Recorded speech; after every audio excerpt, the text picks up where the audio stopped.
Buen día, ¿qué tal? ¿Cómo están? ¿Cómo andan? Bienvenidos, bienvenidas al Pase, bienvenidos, bienvenidas al Destape, a quienes estén sumando a esta hora, 10 de la mañana y 5 minutos, hasta las 12 vamos a estar aquí. Es gracioso porque en el gobierno creían que por el Mundial se iba a dejar de hablar de Adorni y ya se convirtió directamente en un meme. Vean esta publicidad del Mundial que está circulando desde ayer.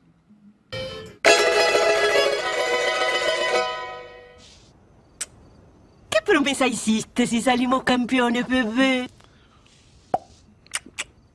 Declaro la casa del country. Personal. Bueno, en este revival de La Llama que Llama, le hacen burla, le hacen bullying al jefe de gabinete, demostrando que va a ser difícil que se deje de hablar de esto, por más mundial que haya. Pero es sintomático porque justo horas antes de que comience la Copa del Mundo, y seguramente con esta hipótesis de que de esta forma se va a hablar menos, nos enteramos que Adorni y su mujer se prendieron al régimen de inocencia fiscal. Esto es impresionante. Esta nota de Ari Lijalad, que pueden encontrar ahora en el Destape, muy completa, si no escucharon hace un rato su editorial, que también estuvo buenísima, cuenta que el jefe de gabinete y Bettina Angeletti solicitaron adherir a la ley impulsada en su momento por Spert y que les permite pagar impuestos sobre los ingresos que declaren sin tener que explicar cómo compraron un departamento en Caballito, reformaron una casa en un country, hicieron viajes de lujo por doquier y gastaron en tarjetas mucho más de lo que ganan, y lo hicieron antes de presentar la declaración jurada, que sigue demorándose. Claro, es un extraordinario resumen de este país y del Estado en el que vivimos, Estado con minúscula, Estado con mayúscula, que el mismo día que nos enteramos que Adorni y otros funcionarios, porque recién Ari encontró buscando a Sturzenegger y a otros más, adhirieron a este régimen de inocencia fiscal, el mismo día que se cumple un año con Cristina, que es inocente efectivamente, presa, ¿no? Es el mundo del revés en el cual vivimos. Cuando se aprobó la ley de inocencia fiscal, el presidente Milei lo celebró con un largo texto en el cual decía, entre otras cosas, que viene a reparar la estafa que el Estado le hizo a los argentinos durante 40 años, devolviéndoles la libertad de utilizar sus ahorros y blindándolos para que ningún político del futuro se los pueda quitar. Dijo que es una ley revolucionaria y que ningún gobierno que venga después de este va a poder robarle los ahorros a los argentinos. Debían, no, claro, todos los ahorros nos los está robando este gobierno. No van a quedar ahorros para que nos robe ningún gobierno posterior si siguen así. Pero está también esta idea, quería hacer un paréntesis, de la perdurabilidad de todas las medidas, ¿no? El famoso sostener el rumbo del que venimos hablando y escuchando hablar ya desde hace un par de meses, que eso no es más que un síntoma de la debilidad de este gobierno, que no se muestra capaz de sostener justamente estas medidas que tomó en estos últimos años, y entonces es que están buscándole algún reemplazo para cuidar el rumbo. Sigamos con otro pasaje de lo que escribió Milei en su momento. Se blinda para siempre a los ciudadanos argentinos que adhieran al régimen simplificado del impuesto a las ganancias, mediante el cual pueden normalizar su situación patrimonial pagando ganancias solo por su facturación e independientemente de su variación patrimonial. Es decir, que al adherir el ARCA calcula el monto a pagar de impuesto a las ganancias solo por lo facturado durante ese ejercicio fiscal, sin importar cuánto haya aumentado el patrimonio y o el consumo personal durante ese periodo. Es decir, que Adorni y su mujer no van a tener que explicar de dónde salió toda esa plata, sino simplemente declararla, pagar un poquitito de impuestos y siga. Recordemos que este proyecto de inocencia fiscal es un proyecto presentado y por lo menos apadrinado por un tipo que tuvo que bajarse de su candidatura porque se le descubrió que estaba financiado por el narco. Estamos hablando de José Luis Espert. Están los papeles que muestran que recibió plata de Fred Machado, está la causa de Fred Machado en Estados Unidos. Digo, no hay muchas dudas de qué fue lo que pasó.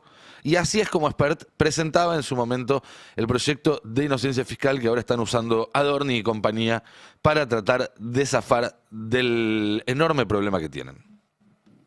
Vamos a abandonar el régimen persecutorio en el que la legislación y la ex-AFIP presuponían que todos éramos culpables y pasaremos a un régimen de enfoque recaudatorio donde todos somos inocentes, salvo que Arca demuestre lo contrario. Para nosotros tiene que regir el principio de inocencia fiscal.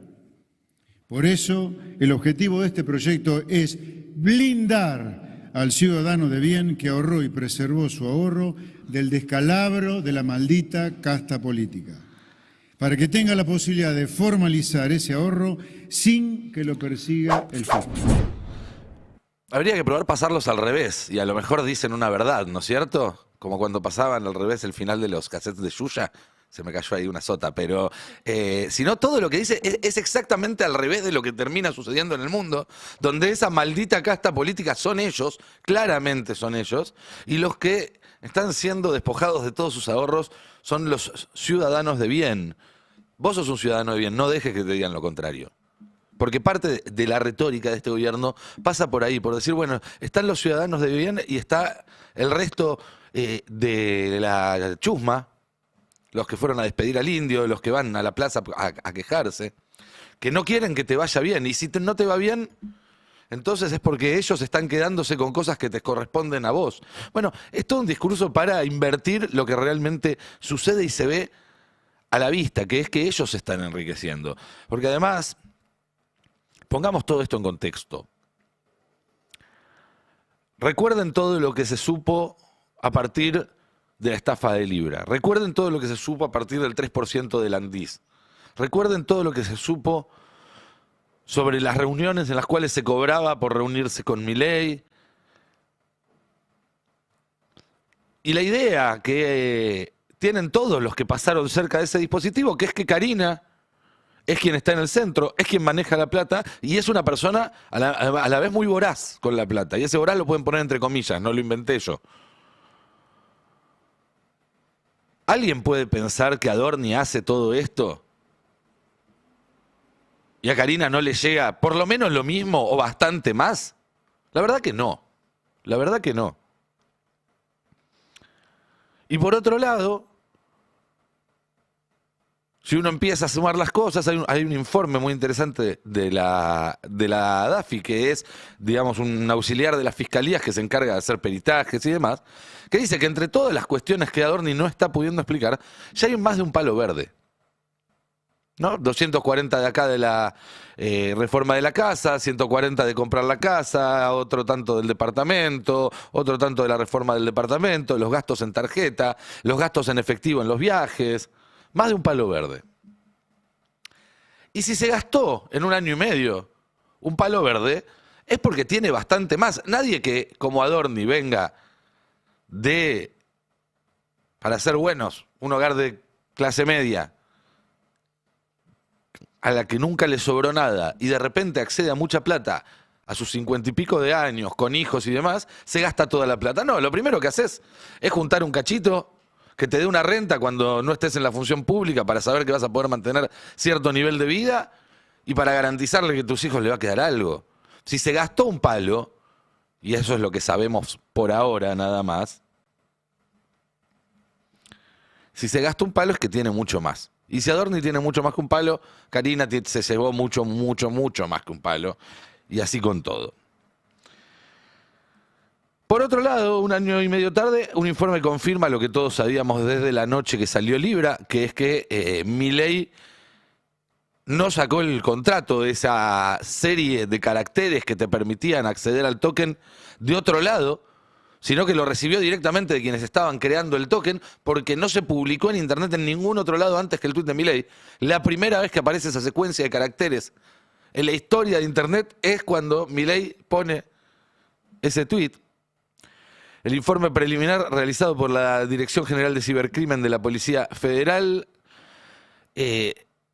dice que el presidente mintió y no obtuvo el contrato de la web, sino que se lo tuvo que haber pasado al creador de Libra o alguien vinculado a él. Esta nota de Franco Mirraji también muy completa, donde también dicen que la liquidez del Libre estaba concentrada en un solo actor, que son sus creadores, lo cual demuestra de alguna forma que estaba pensado como una estafa, que los impulsores del token implementaron mecanismos para tratar de ocultar sus identidades y permanecer en el anonimato.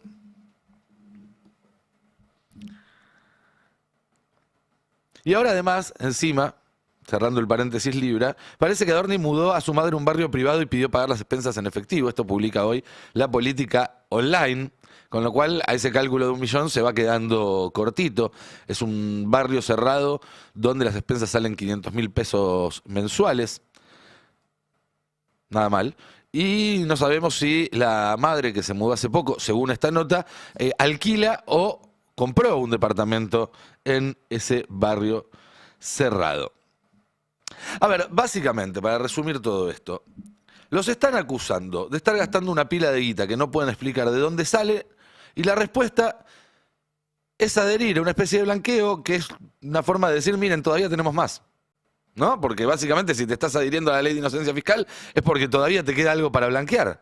No podés meter la casa en la ley de inocencia fiscal, no podés meter la cascada en la ley de inocencia fiscal o el viaje a Aruba. Es más plata que tienen.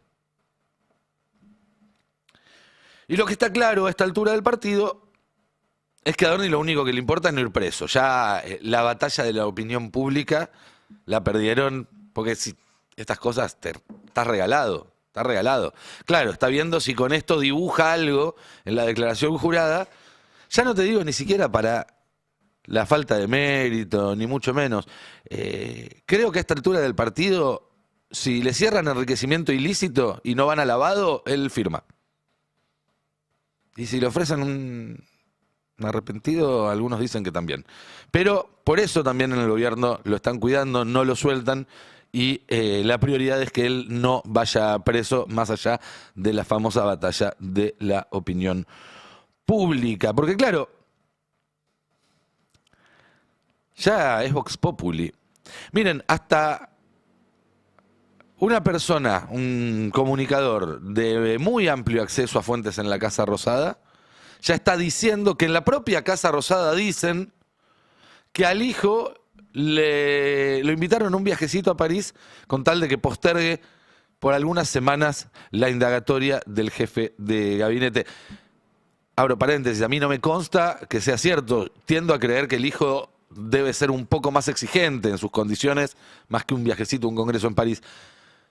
El hecho ya no es el caso en sí mismo, sino que la defensa en la propia Casa Rosada es: le estamos invitando a París al juez para que no nos meta en una indagatoria a nuestro jefe de gabinete. Escuchémoslo. Que se decía que estaba dispuesto a procesarlo e investigarlo por lavado de dinero, incluso a Manuel Adorni, y ahora se conoció que va a hacer un viaje, trascendió eso.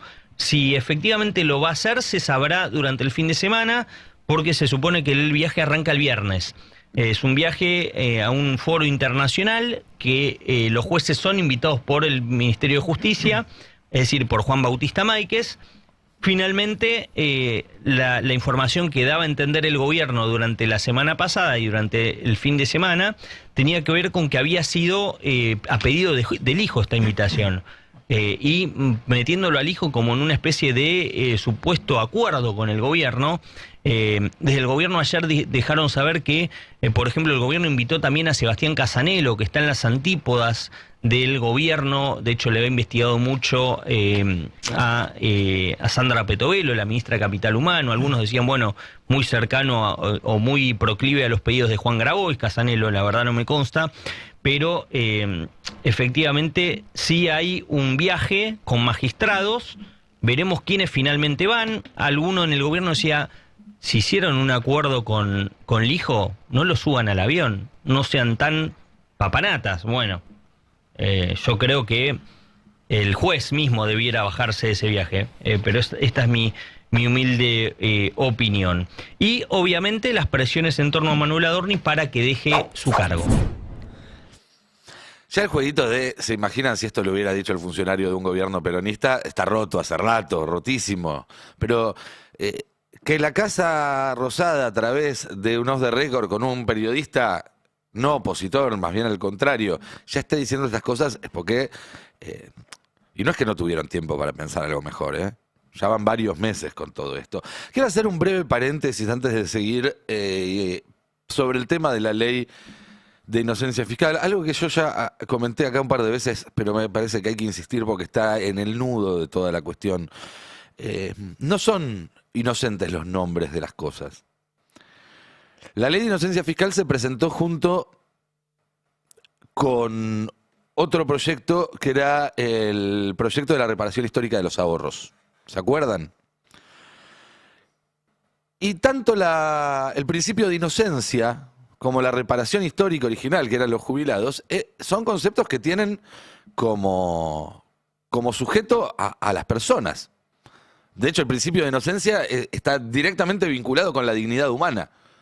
El principio de inocencia tiene que ver preservar la dignidad de todas las personas ante una acusación falsa, en tanto y en cuanto no pueda probarse. Y la reparación histórica de los jubilados tenía que ver con una deuda con un sector vulnerado de la población. Bueno, acá, sutilmente, la operación que hace el gobierno con los nombres de estas leyes es decir, bueno, le sustraemos esa cualidad a lo humano y se lo damos al capital. El principio de inocencia deja de regir para los humanos y pasa a regir para los ahorros, para el dinero. La reparación histórica ya no es para los jubilados, es para los ahorros, es para el dinero. Y lo quiero asociar con otro proyecto de ley que está corriendo por estos días, que es el de el de la propiedad privada. ¿Cuál es la palabra que usan? La inviolabilidad de la propiedad privada, gracias. La propiedad privada está contemplada en la Constitución Nacional. Si vos sacás una ley que además dice que es inviolable, básicamente lo que estás diciendo, el mensaje político que estás dando es: este derecho vale más que cualquier otro. En conflicto con otro derecho, la propiedad privada vale más. Vale más la propiedad privada que el derecho a una vida digna, vale más la propiedad privada que el derecho a trabajar, vale más la propiedad privada que el derecho a que todo el mundo tenga una vivienda, vale más la propiedad privada que el derecho a la circulación, etcétera, etcétera, etcétera. Es decir, de nuevo, poner al capital por encima de las personas, que es el núcleo de este proyecto político, tanto a nivel nacional como a nivel hemisférico, de la mano del gobierno de Estados Unidos y del aparato tecnológico de Silicon Valley. Cierro el paréntesis. ¿Se acuerdan que Caputo hace unos 20 días, Toto Caputo, aclaro, Toto Caputo, decía que el año que viene va a ser un año muy especial, histórico, creo que dijo, porque la economía se va a llevar puesto a la política? Escuchémoslo. El año que viene va a ser un año electoral absolutamente atípico, porque la economía, por primera vez, se va a llevar puesta a la política. Eso es lo que va a seguir pasando. Bueno, le diría, ten cuidado con lo que deseas, porque la verdad es que yo no sé si van a poder remontarlo desde lo político. Desde lo económico está bastante difícil. Los datos de industria y de construcción que salieron son tremendos. Una vez más decimos, son datos de un país que está pasando por una guerra, por un tsunami, por una catástrofe natural. Es impresionante, casi 3% menos en abril, comparada con bases que ya eran de un desplome respecto a años anteriores. La comparación con noviembre del 23 es lapidaria y obviamente golpea más a los sectores que más empleo generan. En un rato Cande nos va a dar más datos de todo esto.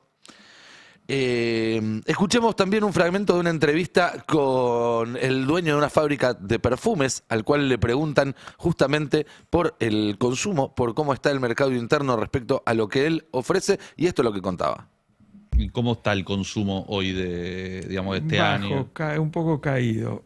¿Por qué? ¿A qué se lo atribuís? En general, no es un tema de nuestros productos. Yo creo que hay una baja de consumo generalizada, por lo menos en relación a los bienes de consumo masivo y cotidiano. Capaz que a los bienes durables, bueno, la gente hace un esfuerzo, y los que no alcanzaban a un auto hoy tienen cuotas y demás, y hacen el gran esfuerzo, pero se privan de los consumos cotidianos.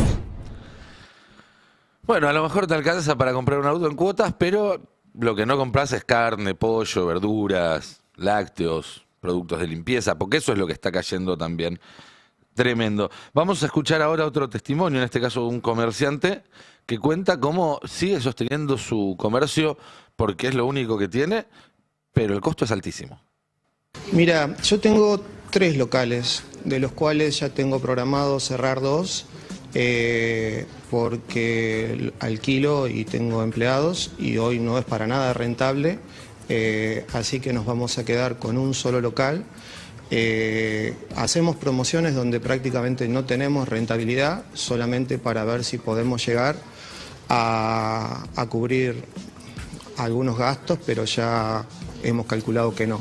Así que lamento mucho, espero que dentro de un par de años, cuando cambie el signo del gobierno, esto cambie, pero hoy todo lo que es industria nacional, todo lo que es comercio está tan deprimido que ya decidimos no continuar. ¿Cuántos empleados tenés en cada uno de los locales? En este local son 3 y en el resto de los locales son 2, 7 personas. ¿Cómo haces para pagar las cuentas, Jorge, con esta situación? Digamos, ¿estás gastando ahorros? ¿Estás pudiendo pagar qué cosas? ¿Dejás de pagar otras?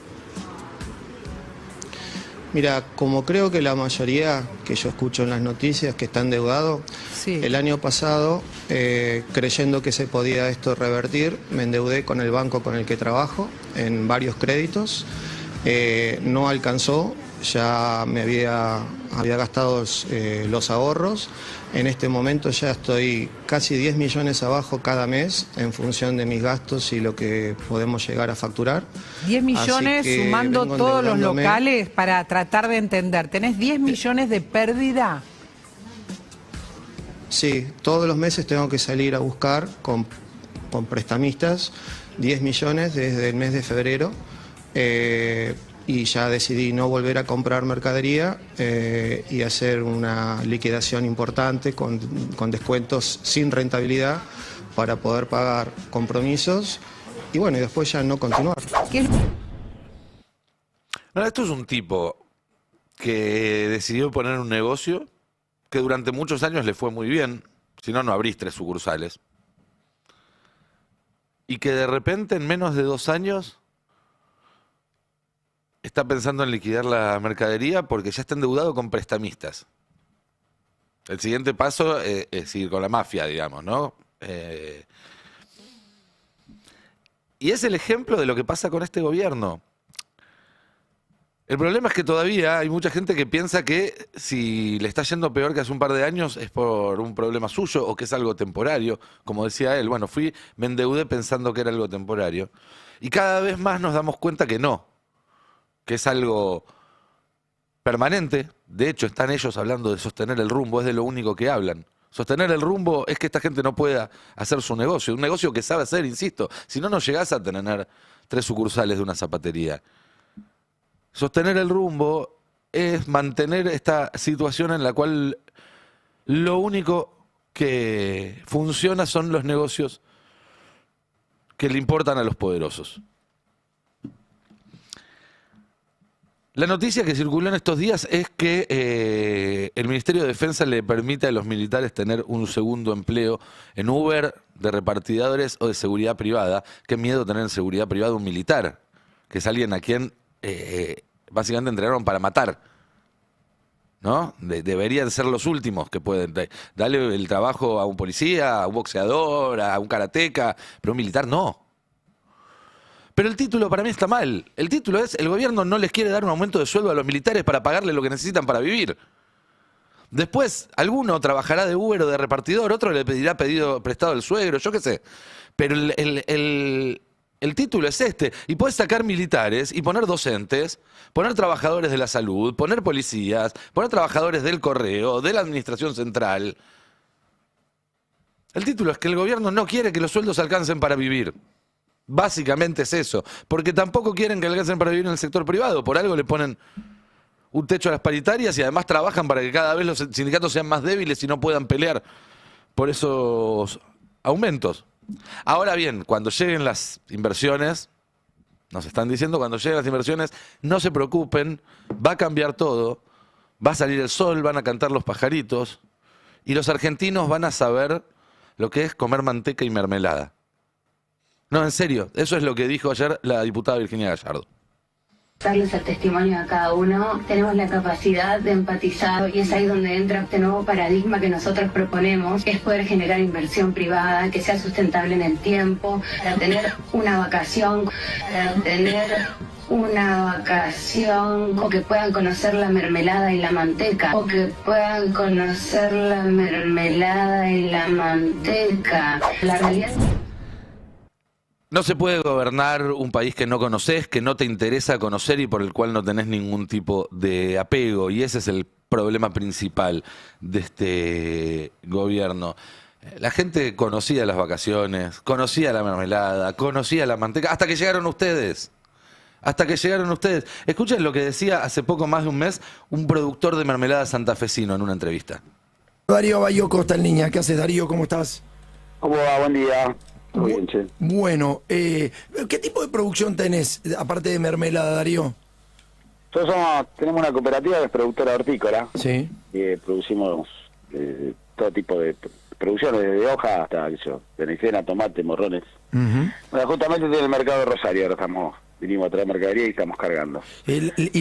¿La producción de mermelada es grande o es mediana, pequeña? ¿Cómo es? Una producción mediana. Pero sí, pero bueno, la verdad que un año muy difícil, con mucha baja de ventas, y bueno, y no te da el costo tampoco para producir, ¿viste? La verdad que es un año muy complejo, ¿no? Es un producto de lujo realmente comer mermelada el día de hoy. Es un producto de lujo comer mermelada al día de hoy. No lo digo yo, lo dice el tipo que fabrica las mermeladas. Es así, este es el país que gobierna Milei, un país en el cual Adorni es inocente y Cristina es culpable, un país en el cual tenemos que esperar a que lleguen las inversiones de los superservidores y la megaminería para poder aspirar a ponerle un poco de manteca y mermelada a las tostadas a la mañana. ¿Qué tal? Buen día, ¿cómo andan? Bien, muy bien. ¿Comiste con mermelada hoy, Alfredo, o no? Sí, yo la desayuno. Me da los lujos que te das, ¿eh? De frutilla, por favor. De frutilla. ¿Que no te gusta? ¿Con las semillitas o sin las semillitas? Con semillitas. Con semillitas. Porque viste que hay gente que no le gusta la semillita en la mermelada. Demasiado lujo. ¿Ah, sí? Bueno, hay de todo. Perdón. A un ministro de Economía hay que creerle cuando habla, porque es una de las herramientas principales que tiene, además de un plan económico, además de tratar de buscar los equilibrios macroeconómicos, etcétera, etcétera, etcétera. Pero lo primero para toda la sociedad, porque no es que está toda la sociedad pensando a ver qué es lo que pasa con las cuentas fiscales, las reservas, etcétera, etcétera, es cuando un ministro de Economía le habla a la población o le habla a los agentes económicos, a los empresarios, a los financistas, y le tenés que creerle la palabra del ministro. Y hay un elemento central que cada vez se observa más y que las encuestas lo marcan, que no le creen al ministro. No.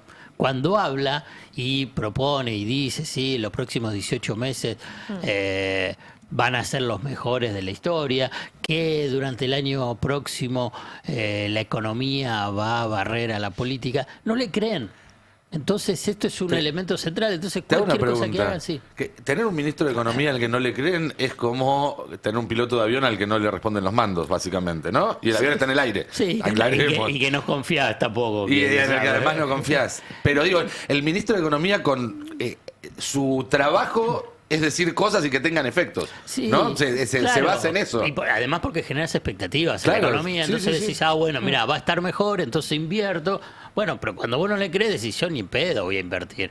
Digamos, esto es un punto central de qué es lo que está pasando hoy. Digamos, la devaluación de la palabra del ministro, independientemente de una cuestión más grave, que es la degradación de la investidura presidencial, de la autoridad de Javier Milei. Pero yendo a lo económico, si vos tenés un ministro de Economía que no le crees y no le creen los agentes económicos, incluso los financistas, porque si vos decís, viene del mundo financiero y él dice, va a ser todo espectacular porque no baja el riesgo país. Financistas a los que les hizo ganar mucha plata, además. Pero hay mucha plata, algunos haciendo negocios, diciendo ya tengo todos los dólares para pagar la deuda en el 2026 y ya tengo todo preparado para el 2027 e igual no baja. ¿Pero por qué? Porque no te creen, Caputo, no te creen las cosas que decís. Independientemente de que mostrás que no lograste el objetivo de bajar el riesgo país desde el primer día de la gestión, hay un punto central, no le creen. Sí, y también un mundo que se complica más, ¿no? Porque Caputo tuvo desde el comienzo de su gestión en diciembre de 2023 este objetivo de entrar a los mercados financieros de deuda. No lo logró y ahora el escenario es más complicado porque Estados Unidos está enfrentando una inflación más alta, entonces empieza a estar en el horizonte esa posibilidad de que aumente la tasa de interés en Estados Unidos. Y lo traigo a colación porque es muy importante lo que pase en Estados Unidos para ese proyecto de Caputo. No solo es importante lo que pasa en Estados Unidos en términos políticos, electorales, porque obviamente que el apoyo tan explícito que tiene esta gestión de Donald Trump del Tesoro de Estados Unidos importa en ese segmento político, sino que también importa en el económico si Estados Unidos sube la tasa y eso funciona como una aspiradora de dólares en el resto del mundo y medio que termina de finalizar ese sueño de Caputo de empezar un nuevo ciclo de deuda y se empieza a complicar un poco el escenario mirándolo para adelante, viendo los vencimientos que tiene la Argentina, sobre todo a partir de 2027, y entra esta pregunta de, bueno, ¿cómo hace para pagar? ¿Y cómo hacemos para pagar? Preguntale a Caputo. O sea, pero ya estamos seguros que sería Caputo el que tendría que hacer esa negociación en 2027. O sea, sí, antes de las elecciones. Y ahí el tema es que todo se adelanta, porque claro, si vos ya ves que no lo podés pagar, bueno, el riesgo empieza a adelantarse claro, para el 2026. Él, digamos, la verdad que siempre hay algún tipo de martingala vinculado con lo financiero para tratar de pagar la deuda, e incluso Milei no va a hacer nada que lleve a no pagar la deuda. O sea, va a ser, como preguntaba, ¿qué es lo que pueda llegar a hacer? Bueno, todo el ajuste habido y por haber que pueda hacer. Entregar lo que tenga que entregar para tener los dólares.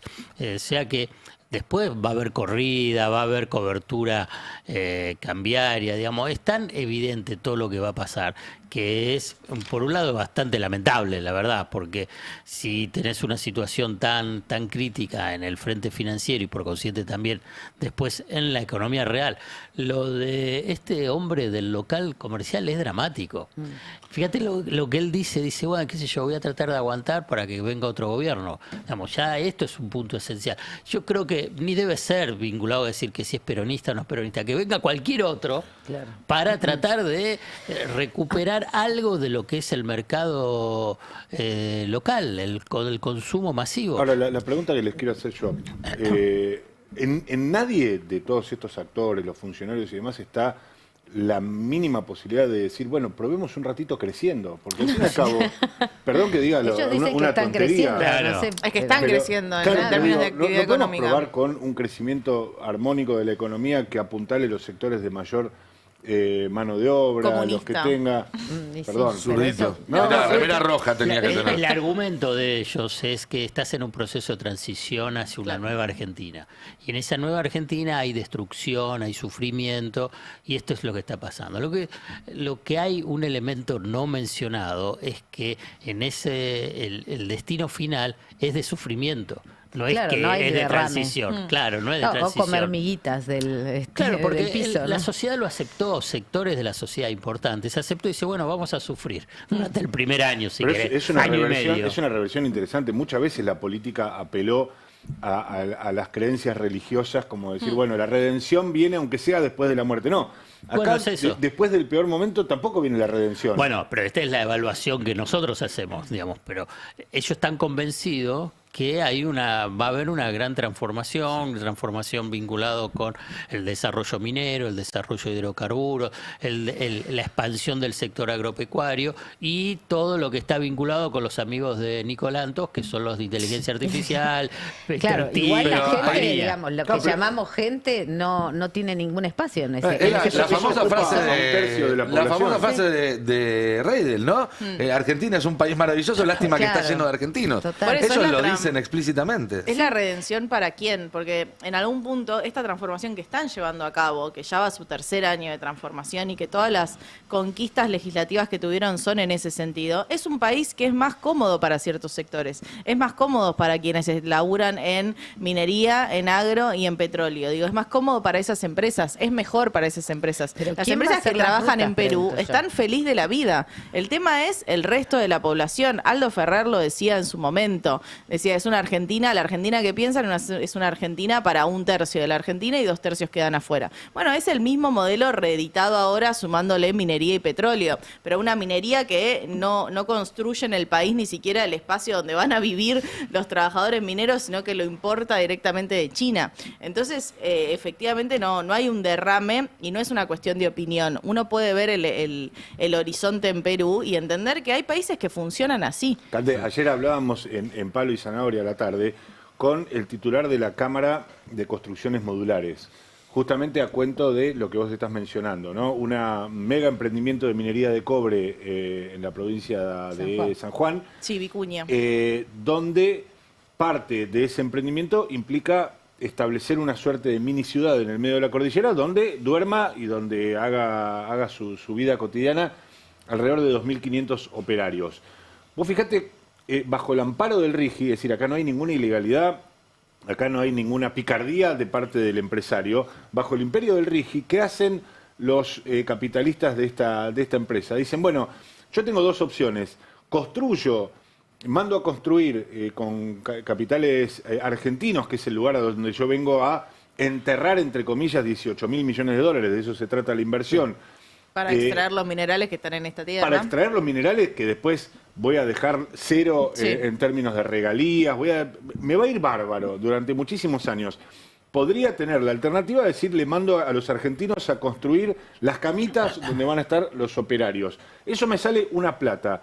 Pero ¿sabés qué? Si yo importo todo ese módulo desde China, a mí me sale, no 10 veces menos, no la mitad, no, me sale 1/3 menos. Bueno, voy y lo hago. Claro. Eso por lo menos digo, es decir, para ahorrarse el 30%, hay 500 personas, 500 argentinos que no tienen laburo. Los peores son los que ahora se hacen los escandalizados por esto, pero levantaron la manito para aprobar el RI. Claro, porque esto todos lo el dijimos cuando se estaba discutiendo. Quiero hacer una aclaración. Porque ahora vi algunos diputados que salieron a decir, che, ¿cómo puede ser?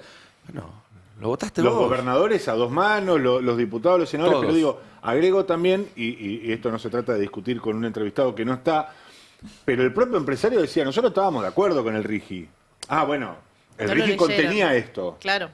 Desde el principio. Bueno, pero nosotros entendemos que El jefe tiene de que la haber algunos UOCRA es mecanismos. uno de los sindicalistas más cercanos a este gobierno, cuando claramente construcción, si hay una actividad que este gobierno dinamitó, Sí. hasta los cimientos es la construcción. Y vos te fijás y de los 2 o 3 sindicalistas más cercanos al gobierno está Martínez, el Es jefe que de de la este UOCRA. lado hay una idealización del capital. Digo, el empresario que define que va a gastar un 30% menos y lo va a importar de China, está haciendo bien su trabajo. Claro. Es así, el No, empresario lo que busca es maximizar su ganancia. Si vos no entendés que el empresario está buscando maximizar su ganancia y no está viendo si ese trabajo se hace en Argentina, en China o en otro país, no estás entendiendo cómo funciona el capital. Estás pretendiendo que te responda como debería responder una persona que quiere una transformación social o que le La interesa lo que se respuesta- desarrolla en la Argentina. La respuesta del empresario ante esa misma consulta, pues yo lo que le dije es, bueno, al fin y al cabo el tipo que está importando Está estos haciendo módulos costos. está haciendo bien su trabajo. Pero La son respuesta del 17 millones empresario- de dólares de diferencia en una inversión de 18.000 De millones de 18.000 dólares. millones. O Bueno, sea, Pero no hay moral. No el hacen tema no es calidad. moral, no es La un tema respuesta moral. está bien, pero ahora empresario podés fue- controlar mejor. También Bueno, hay claro, otras no, variables. para eso está la ley. Pero el Nosotros Estado- los esperanzamos de que esta empresa que va a importar estas camas, esta estructura, piense en algún momento que va a asentar su capital en un país y que estaría bueno que tuviera valoración social su emprendimiento. No va a pasar. Obvio que no, Claro, pero pero no va a desconoce pasar. cómo funciona el capitalismo. Bueno, o sea, Lo que pasa Lo también es dice un todo empresario que es berreta. mucho más Eso es lo capitalista que nosotros, en un punto, ojo. en un punto, si vos no tenés, o sea, ponele que te falle una de esas casitas chinas que vienen de la ciudad, la tenés que mandar a China a reparar. Si vos tuvieras acá la producción esa, podés más o menos manejar cómo sería está bien, ese pero es un emprendimiento. empresario, no es un político. No Ahora, está te vas a pensando ir cómo al rol hace del Estado. desarrollo Vos, en San Juan. con Le el chupa huevo. mismo Sí. empresario y la misma y el mismo emprendimiento vos podés tener un Estado que permita que traigan todas las casas de China para acá, otro que obliga a que se construyan estas casas acá, e incluso un tercer modelo más virtuoso que es decir, bueno, traigamos la tecnología que tienen en China y empecemos a fabricar nosotros acá casas prefabricadas, porque vamos a tener muchos emprendimientos como este y además después se pueden exportar a otros países. Bueno, además la mayor parte de los puestos de trabajo que genera la minería es en el momento de construir el dispositivo para extracción. Cuando se estigmatiza la idea de que tenés que tener política industrial, el tema es qué tipo de política industrial, y lo que fue en Argentina, y lamentablemente el discurso dominante, el convencional, el ortodoxo, el de derecha, siempre ha estigmatizado hacer política industrial. ¿Y qué significa política industrial? Es cuando decís, bueno, vos fomentás un sector. Fomentar un sector significa que le das subsidio, le estás dando beneficios, pero a la vez le pones, si querés, una serie de reglas de juego. ¿Pero para qué? Esto es lo principal, porque esa inversión tan grande, lo importante es la construcción de los eslabones productivos de proveedores, de pequeñas, medianas y hasta grandes empresas, y que incluso en una instancia un poco superior, y algo ahí mencionaba Nico, de transferencia de conocimiento, para decirlo, transferencia de tecnología. Entonces vos ahí estás armando un entramado productivo, sociolaboral y de capacidades.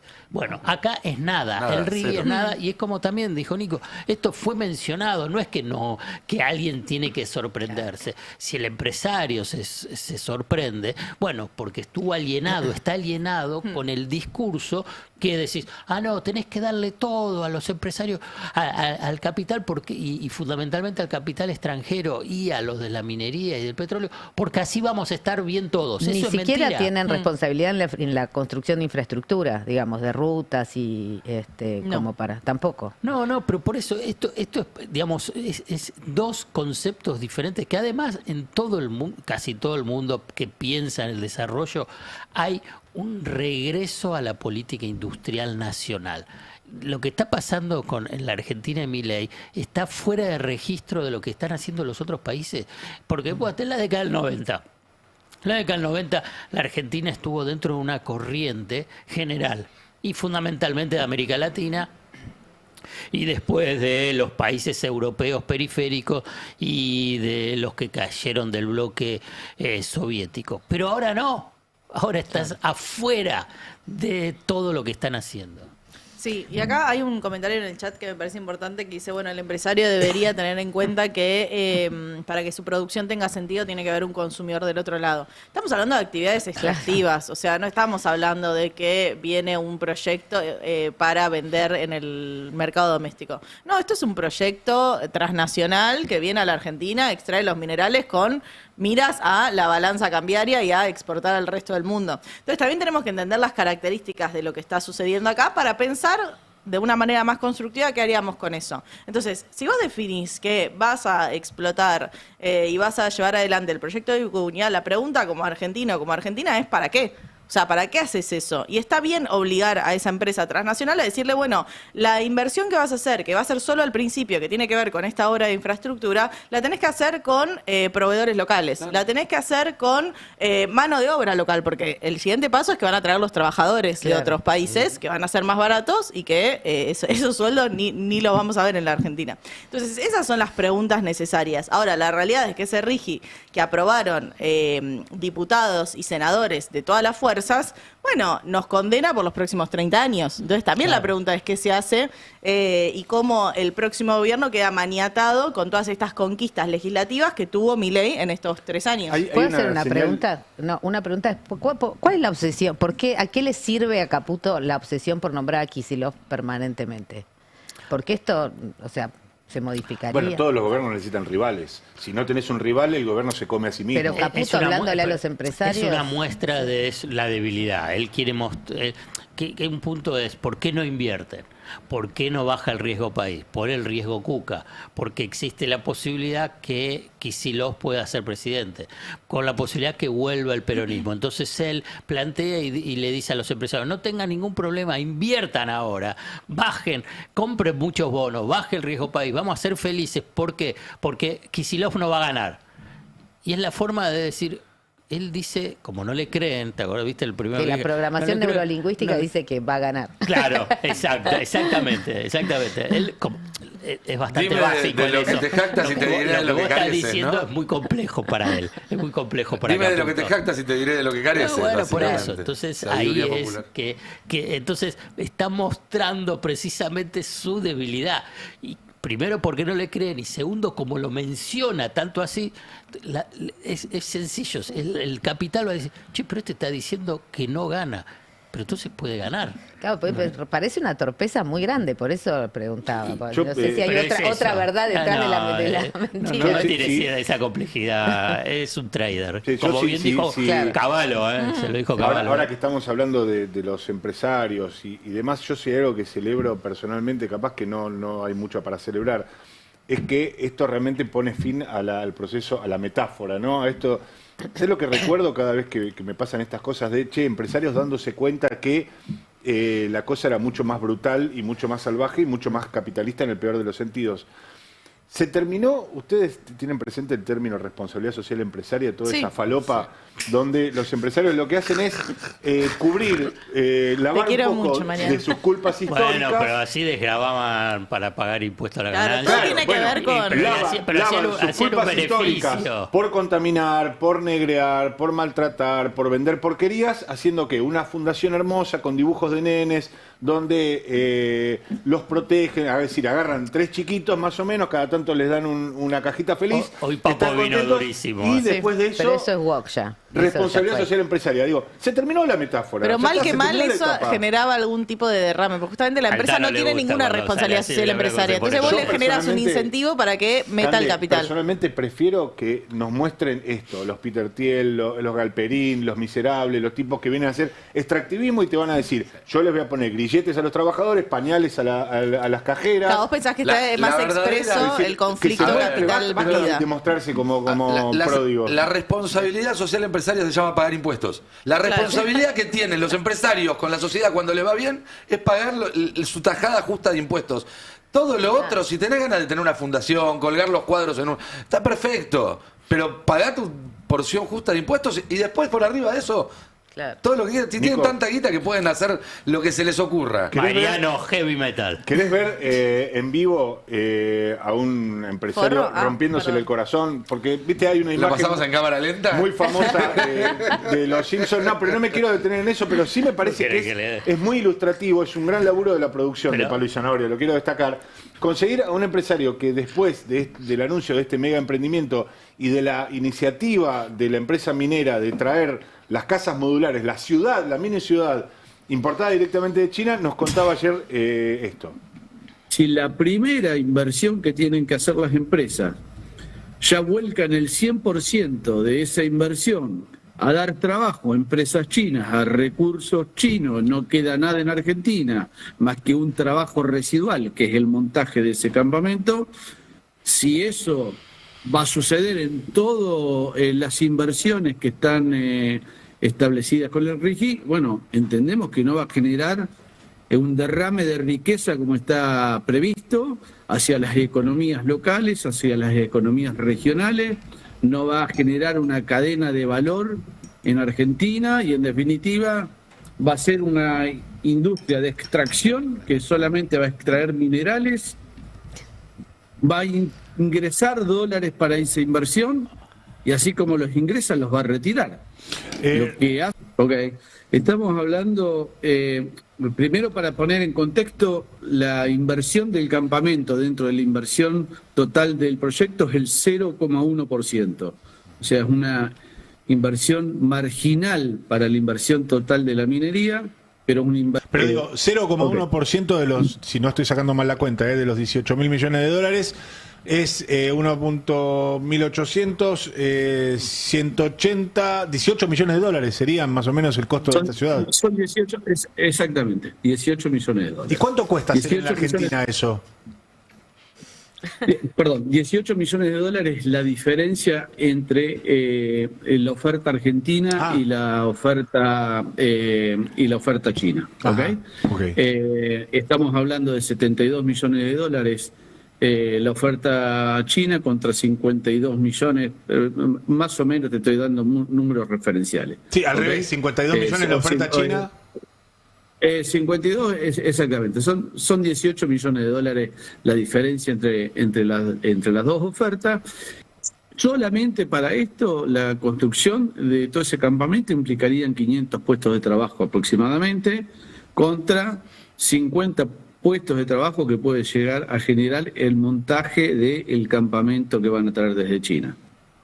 Bueno, eso es lo que estamos planteando. ¿Cuál es el negocio para el país si esto no genera cadena de valor y no genera riqueza en el país, ¿no es cierto? Así es. Se dio cuenta el meme de Pero mirá Zapito. que lo dijimos muchas veces, ¿eh? O sea, me acuerdo, le dimos duro y tendido al tema del RI. Sí. Igual a mí me conmueve el tipo al borde de las lágrimas, no quisiera pegarle porque me da miedo que se largue a llorar directamente. No, pero Estaba agarrando un negocio de 65 palos, ¿no? Más allá de eso, a mí me parece que es súper valioso que de las propias entrañas de ese mismo capitalismo que le daba la bienvenida al RIGI, etcétera, etcétera. No sé si él le daba la bienvenida, sí. Lo dijo en la entrevista, por lo menos dijo en la entrevista, nosotros celebramos el RIGI, nosotros lo apoyamos desde el principio. Pero el creemos que había concepto, algunos elementos. Bueno, lo que pasa es que si vos lees Alfredo, el basta de concepto. defender la burguesía nacional. Basta. Déjalo, ya está. Te demostraron muchas veces que no se puede, que no lo burguesía nacional en este país. ¿Y cómo desarrollamos la Argentina? Alfredo, con una vanguardia obrera. Planificación centralizada. Roberto, podés volver acá, poner un poquito de orden acá. Una asamblea constituyente y después vemos. No es una falla del RIGI. Sayet tiene una postura más Belgelbar. Es el RIGI bien hecho. Ahí está, Sayet tiene una postura más Belgelbar. Va por ahí. El libro de María Soane es excelente, pero va más por esa línea. ¿Cómo salió eso? Bueno, venía, lo cortaron al medio. Es una pregunta histórica. No, pero no lo dejaron, no lo permitieron desarrollar. Se cortó. Ahí está. Y más o menos... ¿El resto de los empresarios? No, ahí tenías el esoterismo de López Rega. Está bien, pero ¿quién bancaba todo eso? ¿Quién estaba atrás de todo ese esoterismo? ¿Qué sé yo? ¿Quién ponía la guita? ¿Cómo andan? ¿Bien? Volví. Volví. John. No, viste como los extraterrestres cuando llegan a... ¿Vieron alguna vez un extraterrestre? Nunca vieron. De cerca no. De cerca no. ¿Vieron cuando llegan a la Tierra que dicen, bueno, ¿qué pasa acá? ¿Qué hay? Después de 2 semanas me fui a los esteros de Liberal, quiero contar a la gente. Ahí no viste extraterrestre, pero sí viste otra clase de criaturas. Corrientes, qué lindo. Vayan, la verdad que es súper espectacular. ¿Tengo unas ganas de ir? ¿Te perdiste la despedida del indio? No, volví el viernes 6 horas llorando en la ruta estuve. Nada, terrible. Perdonado. Sí, Hablemos un poco del indio, ya que estamos, porque el gobierno se metió en una en la cual no sabe cómo salir con todo este asunto. Quedó muy mal parado. Ayer voy a contar algo insólito. Ayer tuve una charla profunda con un altísimo funcionario del gobierno que estaba conmovido con la muerte del indio Solari. Una persona, un funcionario que es fanático del indio, que es ricotero, me dijo, juntaba centavo a centavo para comprarme los CD y los redondos. Las letras no las entendió nunca. Hasta que fue funcionario. Pero aparte lo milita, obviamente no voy a quemar la fuente, no voy a decir su nombre y apellido, altísimo funcionario libertario, destruido por la muerte del indio, algo insólito que yo no lo podía creer está teniendo esta charla. No hay tantos que sean altísimos, hay uno que acaba de blanquear plata. No, ese no es, ese no. Hablo de que un funcionario con un cargo muy alto. Muy encumbrado. No, un funcionario con un cargo muy alto que estaba teniendo una charla, no lo podía creer porque estaba destruido. Me llamaba la atención, obviamente. No lo juzgué, no lo cuestioné, no, porque la verdad que el indio trascendió todo. Claro. Sí. Está bien lo que dice Nicolantos, no entendió las letras, me parece divertido eso. Sí, el gobierno quedó... Bueno, Milei tomó esta decisión lamentable de no intervenir, de no declarar duelo, porque él dice que... No sé si se enteraron lo que piensa Milei. Milei cree que no había que darle entidad al indio Solari, porque él dice, bueno, si mañana no sé, que el día que se muere Rothbard. Claro, Rothbard hizo felices a millones de argentinos. Una estupidez, pero bueno, ese es el pensamiento del gobierno. Quiero hacer ¿Puedes pensar en un argentino además, por lo menos? Es que no tienen ni ídolos populares ellos. Quiero hacer un paréntesis y le quiero mandar un abrazo muy grande desde acá, permítanme, a Virginia Solari, que es la esposa del indio, que ella tuvo un compromiso, y esto le voy a contar, tuvo un compromiso muy fuerte con el relanzamiento del Destape. Cuando el Destape, yo estoy acá hace 10 años, este año cumplo 10 en el Destape. Cuando el Destape se reconvierte y aparece en YouTube, cuando a Roberto lo echan de C5N, el indio y la familia Solari se vio muy, de alguna manera identificado con esa independencia del Destape. Y Virginia era fanática de un programa que hacía yo en ese momento que se llamaba Alta Data. Insólito, cosas insólitas. Y nos empezamos a escribir por WhatsApp. Ella era fanática de la familia Solar, miraba todos los días Alta Data, miraba, bueno, Roberto después empezó a escuchar la radio aparece después. Y nos empezamos a escribir, obviamente, cuando termina ese ciclo Alta Data, el indio me manda un audio. Deseándome, él decía buena aventura para el futuro, cosas insólitas. Yo ayer le mandé un mensaje a Ari Lijará porque en un momento en medio de un programa de Ari, Virginia me manda un mensaje y me dice, che, pasame el número de Ari que le quiero mandar un mensaje. Bueno, es un audio.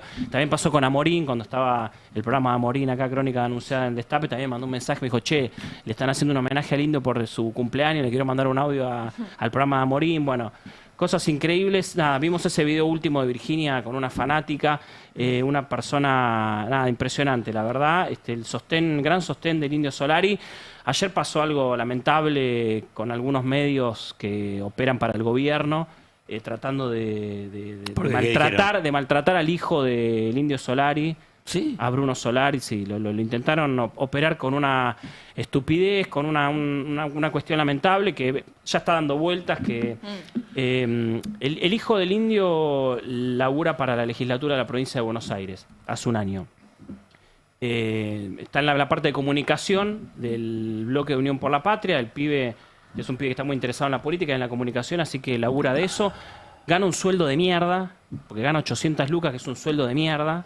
Le pagan eso se filtró, ayer lo filtró un medio que opera para el gobierno, muy mala leche lo filtró, y después se supo a conocer algo muy lindo, que el pibe dona todos los meses ese sueldo al Garrahan. O sea, hace más por el Garrahan que este gobierno. Pero si mirá si el hijo del Indio Solari va a ir a laburar por un sueldo de 800 lucas.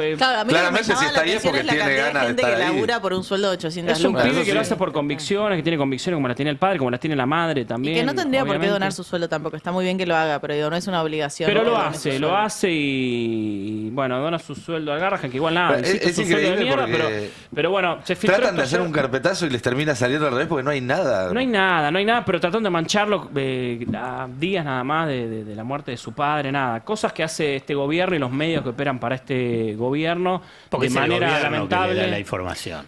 Sí, un medio sucio que trató de ensuciar la memoria del indio, que obviamente que además terminó saltando, digamos, un dato que no deja de ser llamativo y lindo. Que esas son las cosas además que se ahorran cuando uno levanta el teléfono para chequear, ¿no?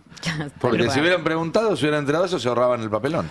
Tal vez se enteraban que donaba el sueldo al Garrahan, a lo mejor ni lo publicaban porque ya no va a hablar bien de Bruno Solari, que es para mí ya habla bien de Bruno Solari y de la familia Solari, el bajo perfil, ¿no? Porque no sabemos nada del hijo. Tal cual. Digamos, ¿no? Que esté trabajando, digamos. Este funcionario que hablabas, o que hablaste, sí. Digamos, funcionario libertario que fanático del indio. Digamos, ¿alguna reflexión de la estupidez del gobierno? No, solamente para decir, porque simplemente se podría mostrar, porque dentro, la verdad, como bien dijiste, es transversal, un sector importante del votante de Milei es de las clases medias, bajas y bajas, que seguramente es seguidora de el Indio Solari, y no tuvo ni el mínimo gesto de decir, hasta con criterio político, no te estoy hablando de sensibilidad popular ni de cuestión de identificación. En términos políticos, decir, yo no estaba de acuerdo con el Indio Solari, no es de lo mío. Bueno, pero hay un montón de personas, millones de personas, que sí, bueno, y entonces decir, bueno, ahí intervenir. En términos políticos, algo sí, hay dos cosas. Insólito. Una, el gobierno cree que esto no le mueve el amperímetro electoral, o sea, cree que todos los que estaban ahí es el núcleo duro de el kirchnerismo, el peronismo, lo que sea. Esto es lo que piensa el gobierno. Y lo otro que dijo esta persona con la que hablé es una frase que es: no hacemos política con los muertos. Ah, mira. Pero con ¿cómo se llamaba? Conan, sí. ¿No? Con Conan sí hacen política. Yo me estaba mordiendo la lengua. Marta lo hizo. Es una chicana y aparte es una ofensa a toda la gente que lo ama al Indio Solari, que vimos en el funeral, que somos muchos, me incluyo yo también. Yo creo que tiene un efecto, no sé si mueve el amperímetro electoral, pero que tiene un efecto anímico en el pueblo. Es esto es lo que piensa el gobierno. Digo. Después se verá, no sé si las encuestas y demás, no sé si tampoco es el quid de la cuestión. si está lo electoral o no y demás. Nadie me hizo parece esto pensando en el electoral. Sí, Digo, lo que pasó el fin algo- de semana, nadie lo hizo. No, pero pasó algo muy interesante. Muchas personas que no tenían ni idea del indio, Claro. de los redondos, que no le, o que hasta lo rechazaban y no le gustaba, lo reivindica el indio de alguna manera y se empezaron a interesar en él. Lo descubrieron. Para mí es muy importante. Ayer es hubo muy una carta a importante, lectores en el diario La sinceramente. Nación que es espectacular. Sí, está Un buenísimo. viejo diciendo, che, perdón, la verdad Pará. no importa, le Una digo persona viejo. mayor. No, perdón, le digo Sí, claramente era una persona grande. una persona grande. Escuchame, Cande. Pongan el Un eufemismo que adulto quieran, mayor. era una ahora me persona. gustó mejor. Una persona mucho más grande que Una persona cualquiera en muy esta grande. mesa. ¿Cómo sabes? Que no es el pase claro, que decía. Él revela más o menos la edad en su mensaje donde dice, che, no la vi, no vi al indio, no me enteré, no sé qué pasó, me estoy dando cuenta ahora y pasó algo que no lo vi. Y Dice, pasó algo yo muchos empecé a ver años. esto como si fuera una noticia más y me doy cuenta de que ahí hay algo que estuvo al lado mío durante toda mi vida y yo nunca vi que estaba Pero sucediendo. también un montón de tweets me crucé de la tía de 70 que dijo, che, estoy Sí. escuchando por primera vez el indio, no lo puedo creer. Vi un montón de tweets, mensajes en YouTube también de gente que comparte. La señora que salió a la calle a reírse y finalmente dijo, Gente que che, lo qué gente descubrió. hermosa. Me parece que hay que hacer foco ahí más Opa. allá después. Para mí, de todas maneras, tiene una importancia muy grande, digamos, esta como reconstrucción, aunque sea efímera por el fin de semana, de cierto lazo social, del reconocimiento en los ojos y en Sí, las claro. Sí, palabras tal cual. de Bueno. otros y de otras. Para mí eso cambia el ánimo y permite cual. cierta acumulación que viene después de la manifestación del 3J, del Ni Una Menos, ¿no? Donde también Sí, sin hubo duda. algo así. Sin Mucho roto y mal parado. Bueno, quiero abrir esta conferencia de prensa. Mostrando tu ¿Te declaración podemos jurada. preguntar por la declaración jurada? o- Quiero abrir esta conferencia de prensa, si me permiten, ¿Por los qué que adheriste son a- apenas periodistas que interrumpen a un inocente jefe de gabinete. Inocente fiscal. Quiero abrir esta conferencia de prensa anunciando que mi esposa se cogió a la ley de inocencia fiscal. ¿Cómo? Perdón. Pará. Perdón, se acogió Ah. a la ley. Ok. También. También. Qué raro. Y qué raro. quiero informar que ella desde hace años adhiere también a la ley del embudo. Sí, hola, jefe. ¿Cómo le va? ¿Qué tal? Acá, jefe, acá. ¿Cuál es la ley del embudo, jefe? No, escuchame, la más linda con el más boludo. Igualmente te voy a explicar algo. Este de boludo tiene la cara nada más, Majul. Jefe, ¿quiere que lo mate? Dígame, yo... Querido, ¿qué tal? Buen día. Otro que adhirió. Luis, querido, en este país lamentablemente está prohibido matar gente por ahora. Por ahora. ¿O no, Adorni? Bueno, también adherimos a la ley del enano. No. No. Bueno, Son las 11 de la mañana. No, a mí me interesa. ¿Cuál es la ley de...? No, deja. Por favor, no están preguntando nada. Son unos ensobrados. Pregunten algo. No sean alcahuetes del poder. ¿Qué hace? ¿Qué carajo hace José Luis? Espera acá. ¿Qué es esto? Bueno, buen día, Manuel. ¿Cómo te va? José Luis Me adhirió dice también Fred a la- si Presentó él... la ley de la ciencia fiscal. Y además adhirió. Buen día, Manuel. Tiró el centro y lo fue a cabecear. ¿Cómo andan, garcas? Espectacular. Me dice Fred si él también puede cogerse a la ley. No, bueno. Porque al final los únicos boludos que quedamos pegados somos Fred y yo. Les pido que me acompañen con el hashtag Una Ley para el Pelado. Bueno, vamos todos entonces con el hashtag Una Ley para el Pelado. Y la pregunta que nos hacemos todos, ¿puede asumir en base a esto José Luis Esper su banca o no puede No tiene asumirla? más banca. Dejo la pregunta para ahí los integrantes del Destape. Bueno, terminamos la conferencia de prensa. Gracias por todo. Gato Silvestre, ¿algo para agregar? No preguntaron nada. Sin vergüenza. Hasta luego. Chao. Ay, Dios, más allá del chiste, Expert parece que adhirió también a la ley de inocencia fiscal. No, en serio. Es que En genera un serio. tapón Lo publicó para hace un los rato 3 el años colega previos. Andrés Lerner. Lo hizo Sturzenegger, lo descubrió hace un rato Ari, lo hicieron Sí. el matrimonio Adorni. Habrá que ver quiénes Sí, otros a mí, a ver, aparecen ahí. Los fondos Es una de la ley a isla medida. Man, no sé. Es una ley a medida en términos de que justamente genera un escudo fiscal para que vos no te puedan estudiar los últimos 3 años. Justo los últimos Justo. 3 años. Qué casualidad, ¿no? Cuando se empezaron a enriquecer. No, porque hay rumores de que Adorni presentó la declaración jurada ante la Oficina Anticorrupción. No es así todavía. Pero va a ser hoy o mañana, eso es lo que están diciendo. Dicen que se viene. Y después renuncia. Están esperando que empiece a rodar la pelota en el Mundial. Declaración jurada general Alais. A mí lo que me dicen es, a ver, se adhirieron al régimen simplificado de ganancias que está dentro del paraguas de inocencia. La primera condición para entrar a inocencia es estar en ese régimen, pero estando en ese régimen no implica necesariamente que te acojas a inocencia fiscal. Bueno, lo que dice la gente de Adorni es, no, por ahora no se va a acoger a ese régimen. Por ahora, porque no va a haber presentación de dólares y demás. Hay que ver qué pasa en la justicia con esta novedad. Ya se acogió al régimen. ¿Podemos usar otra palabra? Ya lo hizo. Ya figura en arca. Ya figura en arca. Ya figura en arca. ¿Renuncia?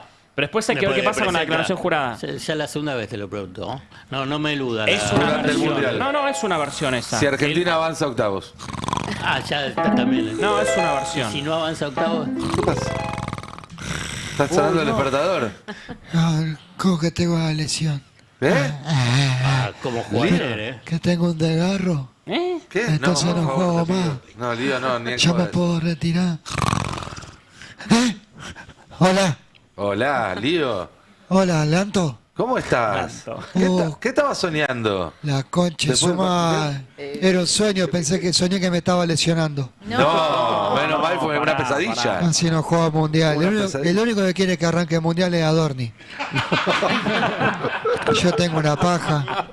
Acá estoy durmiendo con Rodri, que está durmiendo acá. Pero si están jugando lindo, ayer jugaron lindo, se vienen partidos lindos. ¿Por qué no querés? Sí, la verdad que estamos contentos. Creo que debutamos en el mundial de la mejor forma, hicimos 3 goles. Pero todavía no empezó el mundial, Lío. Ayer fue un amistoso. ¿Cómo que no fue mundial? No, fue un amistoso contra Islandia, ¿no? Islandia. Pero ¿cómo un amistoso, Lanto? Claro, para prepararse para el mundial. Pero a mí yo le dije a Caloni que nada más juega mundial.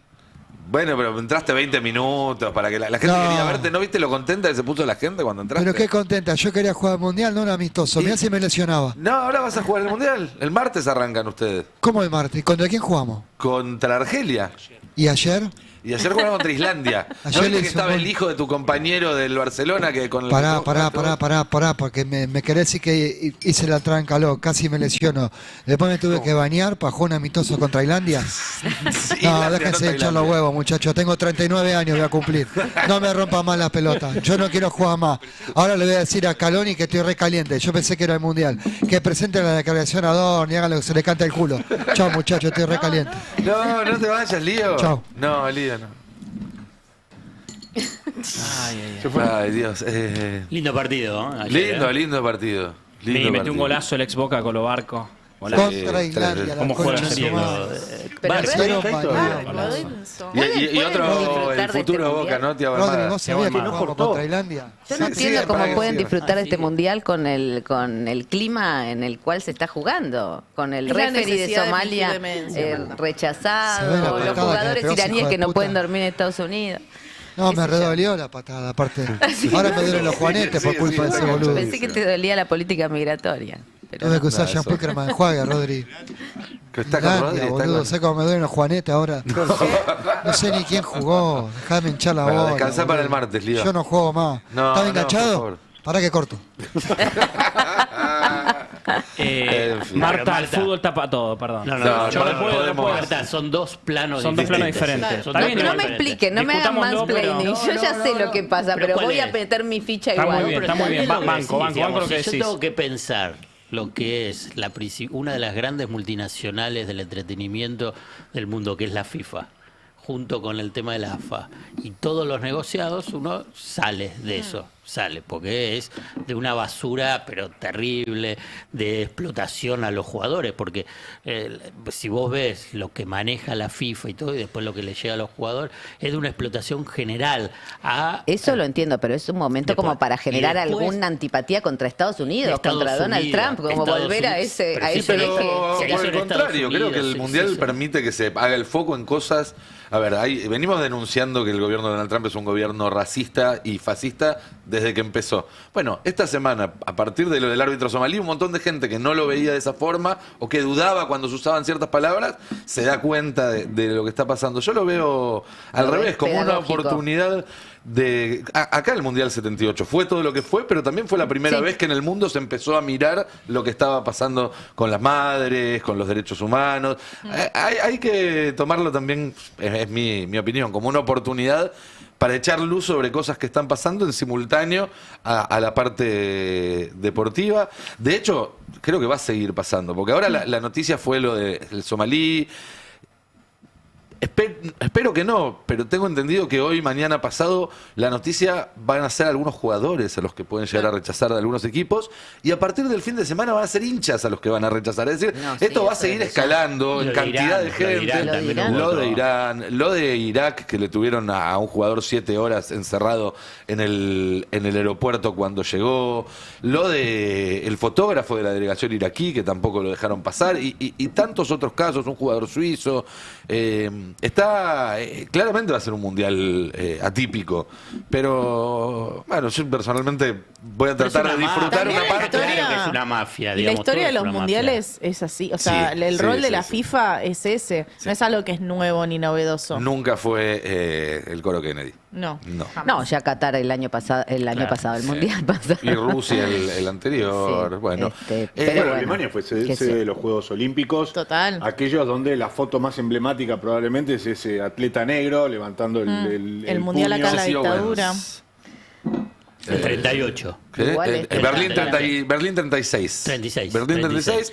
Italia 34 con Mussolini entrando en el entretiempo a apretar a los jugadores de Hungría en la final. Acá en la dictadura. Bueno, ven, tenga más a mi favor. Sí, hay un montón de... El deporte funciona un poco para tapar, es así. Pero cuando es empieza a lamentable, rodar la pero es así. pelotita... Cuando empieza a rodar la pelotita... Sport washing le dicen, ¿no? A este operativo de limpieza general que hace el Mundial. Yo creo que les puede salir mal, ¿eh? Les puede salir mal eso. Milei viaja a Estados Unidos ahora, ¿eh? Sí. Pero no quiere ver partidos porque no quiere que le digan mufa. Va a estar el 4 de julio en los festejos del Día de la Independencia de Estados Unidos. Argentina puede estar jugando el 2 o el 3 de julio, un par de días antes, ya instancias de playoff.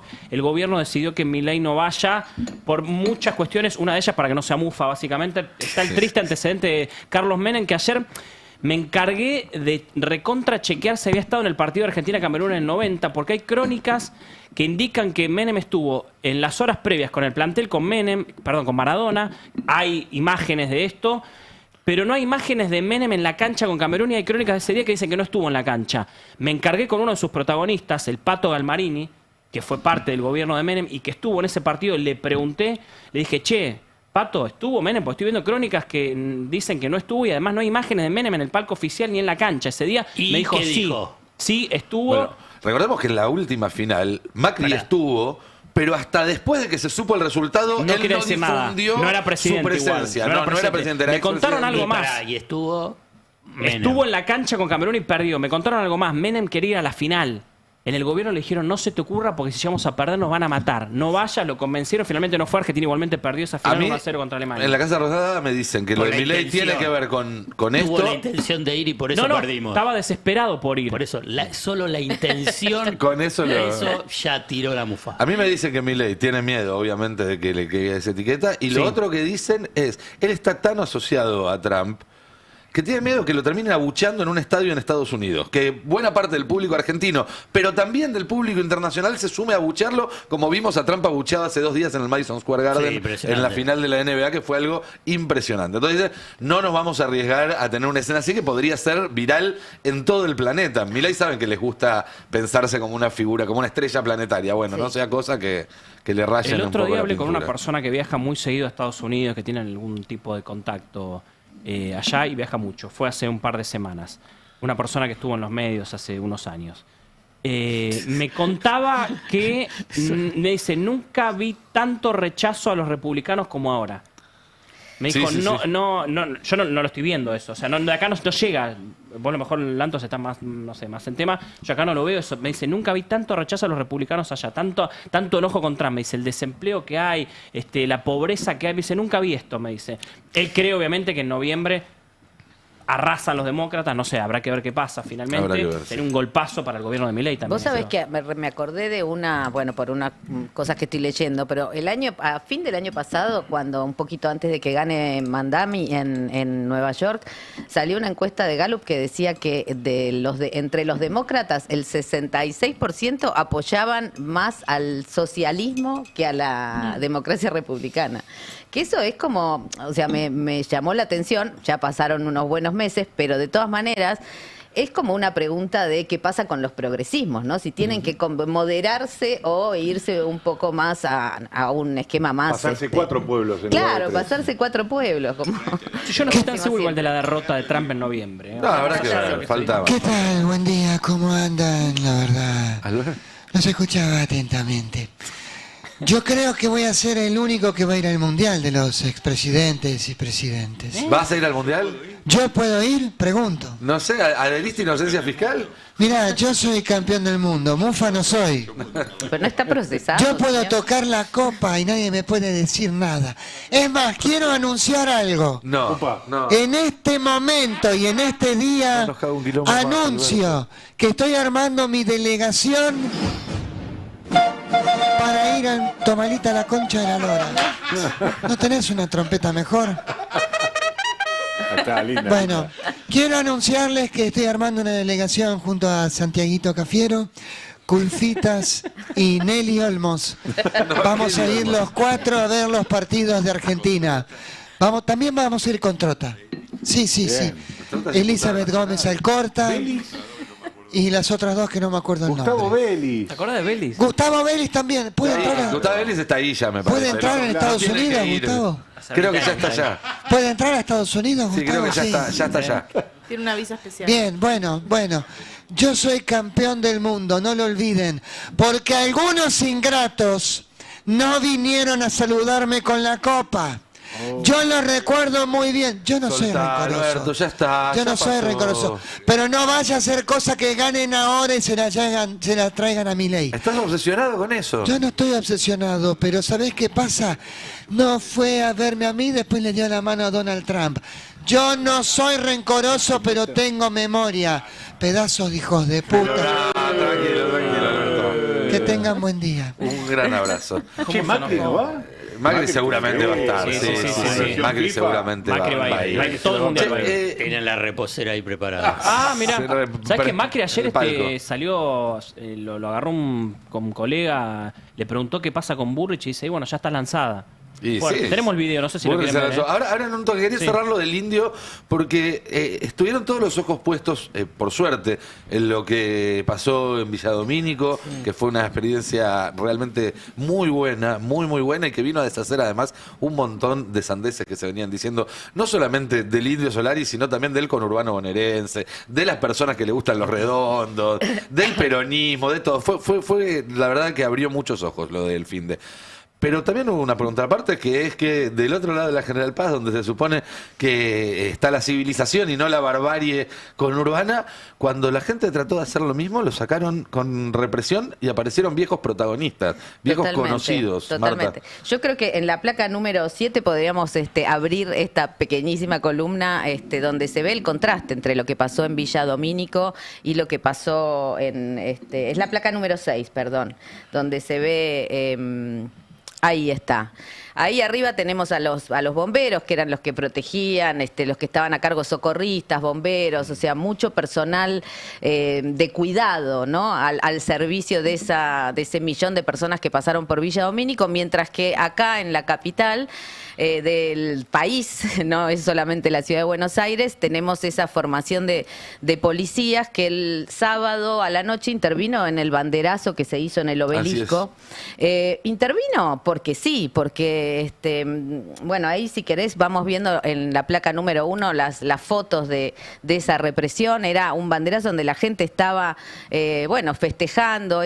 Ahí vemos lo que se había armado. Acá está el personaje que mencionábamos recién. Este es Sergio Enrique Gijena, es el comisario inspector encargado de la comisaría comunal número 1 del departamento, ¿no? Porque él tiene norte y sur, está siempre en la calle, o sea, no tendría por qué estar en la calle. Mirá cómo está agarrando, si podemos pasar un poquito para atrás o lo vemos de nuevo, mirá cómo está agarrando de los pelos. De las rastas, ¿no? Exactamente. Esto no lo debería hacer un comisario, que tendría que tener a su cargo al personal y poder tener funciones de control, o sea, se está excediendo en sus incumbencias, que serían la de proteger la movilización y también controlar a su tropa, y lleva de los pelos. Hay otra foto, si quieren a ver, la vemos, pero ahí está llevando a alguien de los pelos.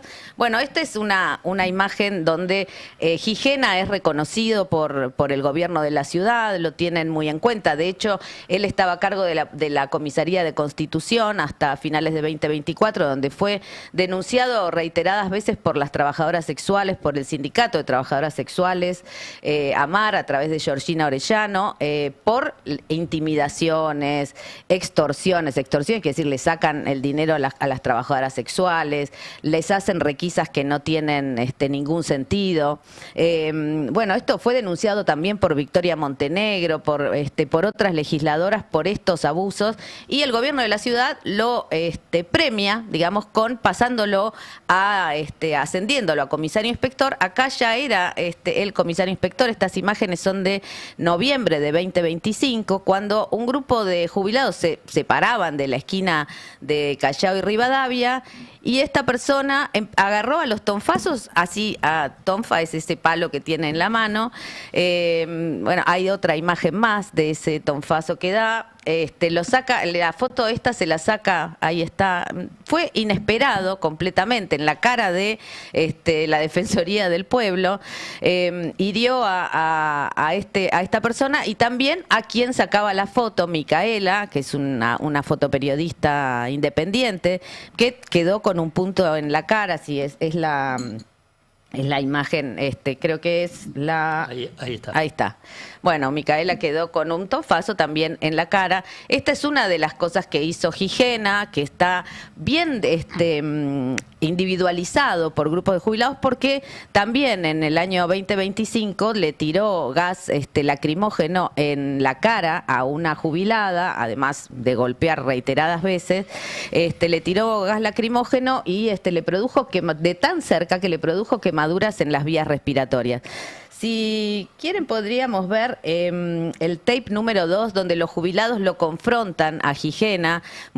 Buena parte del año pasado estuvieron con con carteles con su rostro para denunciarlo. Es el tape número 2.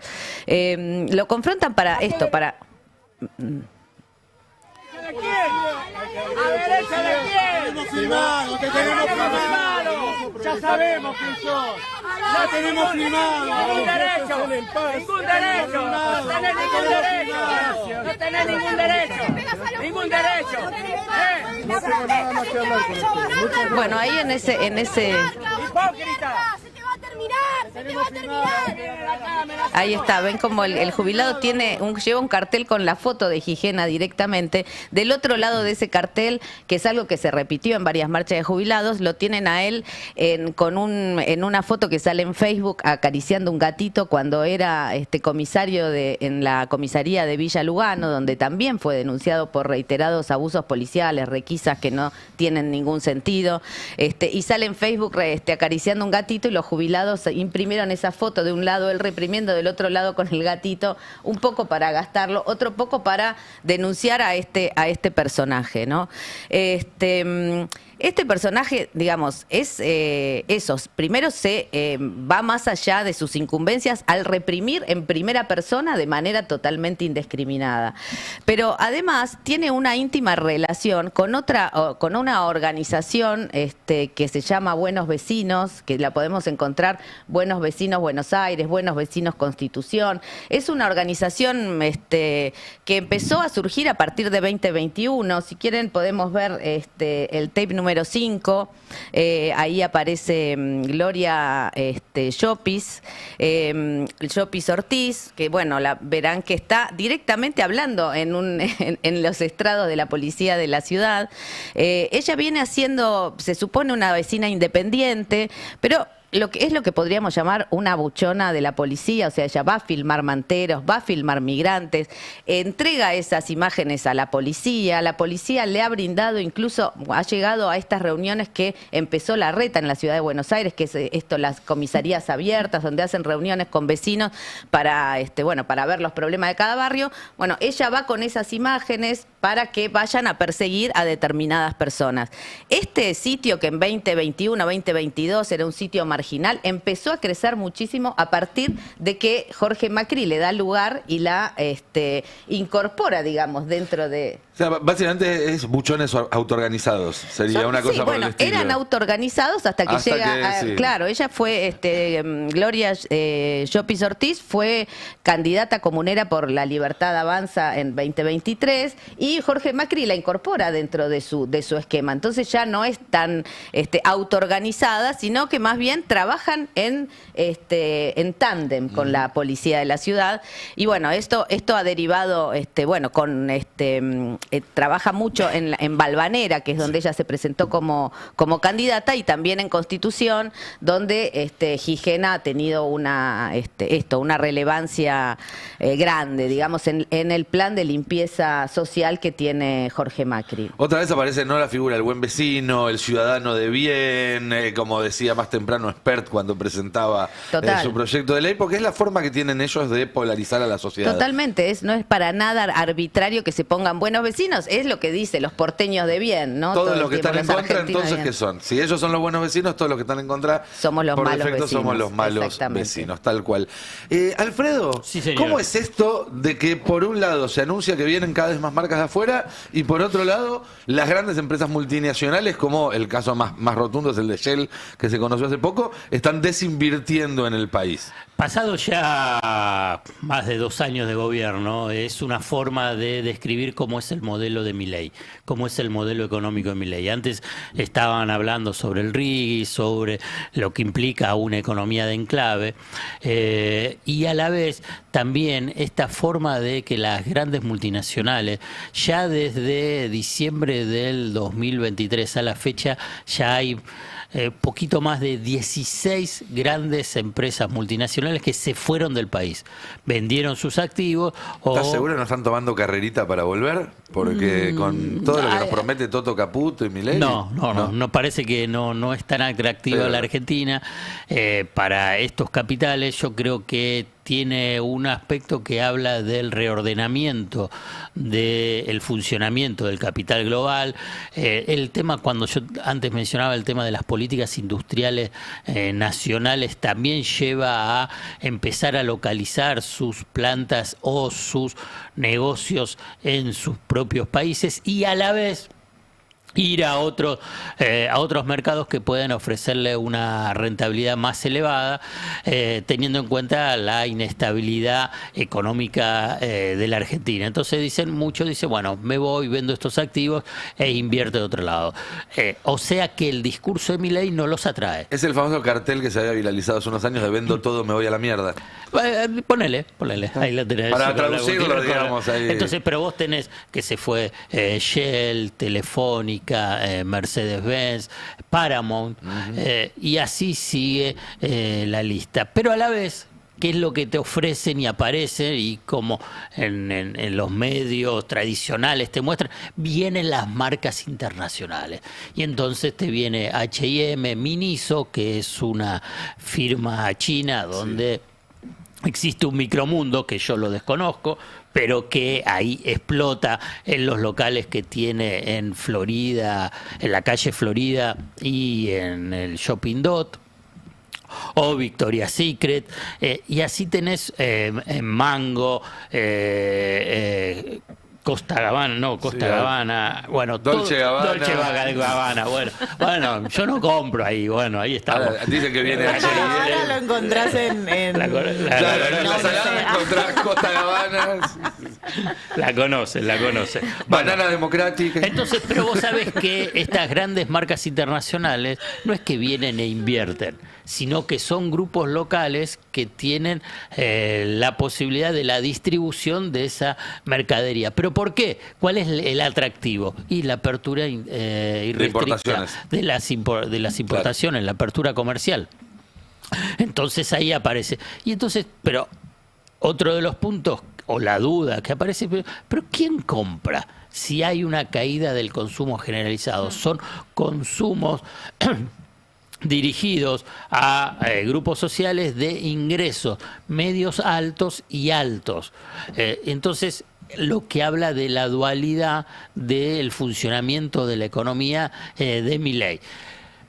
Esto hay un caso emblemático, porque yo esto es lo que estaba mencionando, vincula a multinacionales de servicio o petroleras, que es muy emblemático sobre la desindustrialización con apertura económica, que es lo que está pasando en el sector automotor, en el mercado automotor, que es impactante la velocidad de captación del mercado local por parte de la importación de autos de origen chino.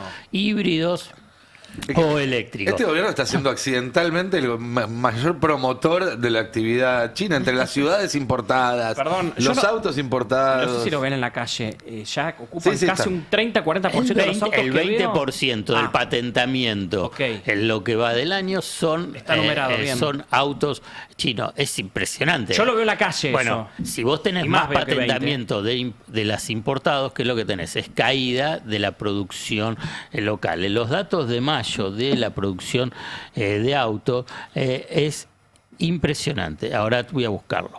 Acá estamos. La caída interanual de la producción nacional fue un 21,5%. 21,5%. Es como decir, Nico, esto es un esquema de pandemia, de guerra, de Ahora, no es recesión. casual que más o menos es la misma proporción los nuevos patentamientos chinos que la caída de lo que se produce acá. Se está reemplazando autos de industria nacional por autos traídos de China. Bueno, ese es el punto central. Pero entonces, ¿cuál es el impacto? Porque ahora tenemos que ir al impacto sociolaboral. Sí, claro. Bueno, lo que tenés es una caída del empleo de las terminales que están siendo compensados con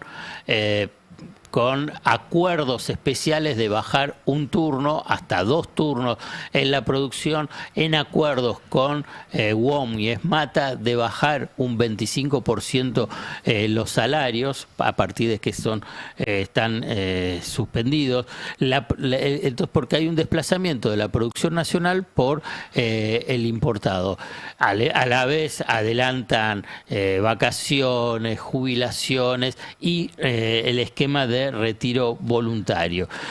Pero no es solamente la caída del empleo en la industria automotriz, que desde diciembre del 2023 es una caída entre 7.500 a 9.000 trabajadores, porque cuando también te mencionaba el tema de los eslabones productivos. Bueno, la industria automotriz te genera eslabones productivos, tanto para los proveedores como después para lo que es asistencia, reparación. Entonces se calcula que por cada puesto de trabajo que se pierde en forma directa, hay 4 que se pierden en los otros eslabones. Entonces, por ejemplo, en autopartes, ¿no? En lo que son la producción de autopartes, que también hay una multinacional que cerró, otras empresas nacionales que están bajando la producción, pero después en todo lo que es de la cadena de distribución Porque además autoparte va desde cosas realmente complejas como el motor o partes del motor, el software, hasta incluso algunos tornillos específicos que se necesitan hacer a medida.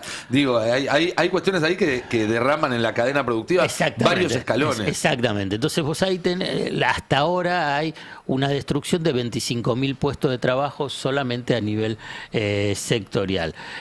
A la vez también esto genera tensiones en las cuentas fiscales a nivel de lo que es la recaudación impositiva, porque si a vos se te baja el mercado interno, tenés caída de ganancia, tenés caída de IVA, que son impuestos coparticipables. ¿Qué es lo que te pueden subir y te suben? Son los derechos de importación, los aranceles de importación.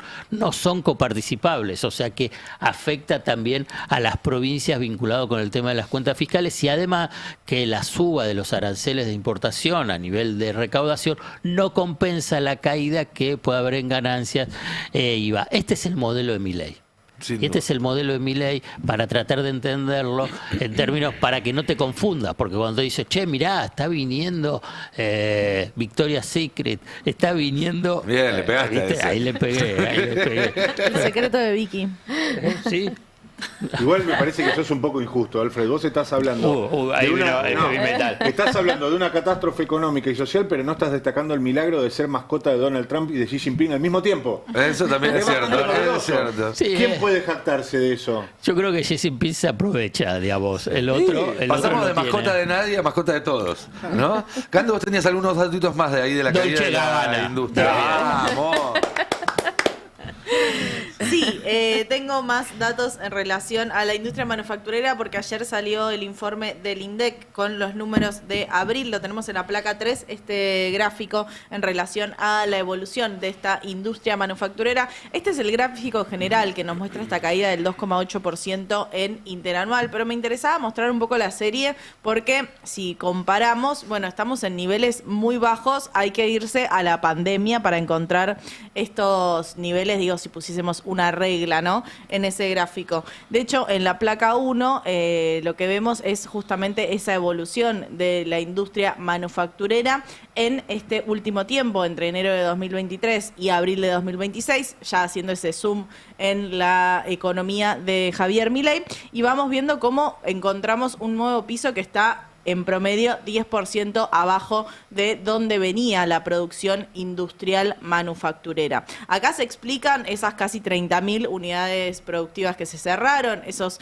casi 300.000 puestos de trabajo registrado, privado, que se perdieron, que obviamente están asociadas a esas empresas que cierran y a todo ese complejo de pymes y que van cerrando en una economía que tiene menos espacio para esa economía interna. Lo quiero comparar con la placa 8, donde vamos a comparar justamente qué es lo que está creciendo y qué no en esta economía, en este modelo económico, donde todo marcha acorde al plan, y ese plan tiene que ver con la línea verde, que es minería, donde pesa mucho lo que está pasando con no solo la minería en términos de oro, de litio y demás, sino también de petróleo y de hidrocarburos. Entonces esa línea verde vemos cómo va creciendo y cómo tiene una pendiente claramente positiva, y luego la línea celeste, bueno, la construcción con ese piso. Y lo mismo pasa con la industria, con justamente la manufactura, ¿no? Vemos que, si bien parece un piso, tanto en la construcción como en la manufactura, es un piso con pendiente negativa, ¿no? Como que va bajando, porque vos en febrero del 2025 estabas más abajo que al principio del gobierno, pero ahora estás incluso más abajo que eso que se entendía que era un piso, y donde a partir de eso íbamos a empezar a ver un serrucho, ¿no? Por Como eso, esos... y muchas veces cuando ves esto cayó un 1% interanual, decís, bueno, no es tanto. No, claro, pero estás comparando con un dato de 2025 que ya había caído 3-4 puntos respecto al 24, que ya había caído 10-12 puntos respecto al 23 a veces. Claro. Sí, en el caso de la construcción estamos hablando de una pérdida de más de un cuarto de lo que hacía el sector de la construcción, y en la industria de más del 10% de esa pérdida, ¿no? Mientras la minería crece. Ya hablamos al principio del programa los efectos que tiene eso para el conjunto de la economía, pero sí me parece bien hacer esta comparación, porque cuando el gobierno celebra que la actividad económica da positivo, bueno, da positivo porque justamente ese crecimiento de la minería compensa los malos números en la industria, en la construcción. No pasa lo mismo en el mercado de trabajo, digo, eso sí pasa en términos de la actividad económica, pero son actividades económicas que no son demandantes de empleo, por eso puede haber crecimiento económico y mayor desempleo y peores condiciones de vida, al fin y al cabo, para la mayoría de las y los argentinos. Así es, en Estados Unidos se está hablando mucho del concepto de PBI fantasma, porque les pasa esto, las empresas de inteligencia artificial están tirando para arriba los datos estadísticos, pero eso no se refleja en crecimiento de puestos de trabajo, en mejores salarios. Bueno, sí. Acá pareciera que el PBI fantasma es el plan. Bueno, igual es parte del plan, pero además, incluso en la carrera de economía, en Argentina seguro, no puedo decir en todos los países, pero está separada las materias. Vos tenés una materia que es crecimiento económico y otra materia que es desarrollo económico, claro, porque justamente no es lo mismo el crecimiento, que las variables te den positivas, a pensar un modelo de desarrollo que involucra pensar, bueno, de qué manera te querés desarrollar como país. Son discusiones que son distintas porque los números lo que muestran es un promedio, y ese promedio esconde desigualdades. Sin duda.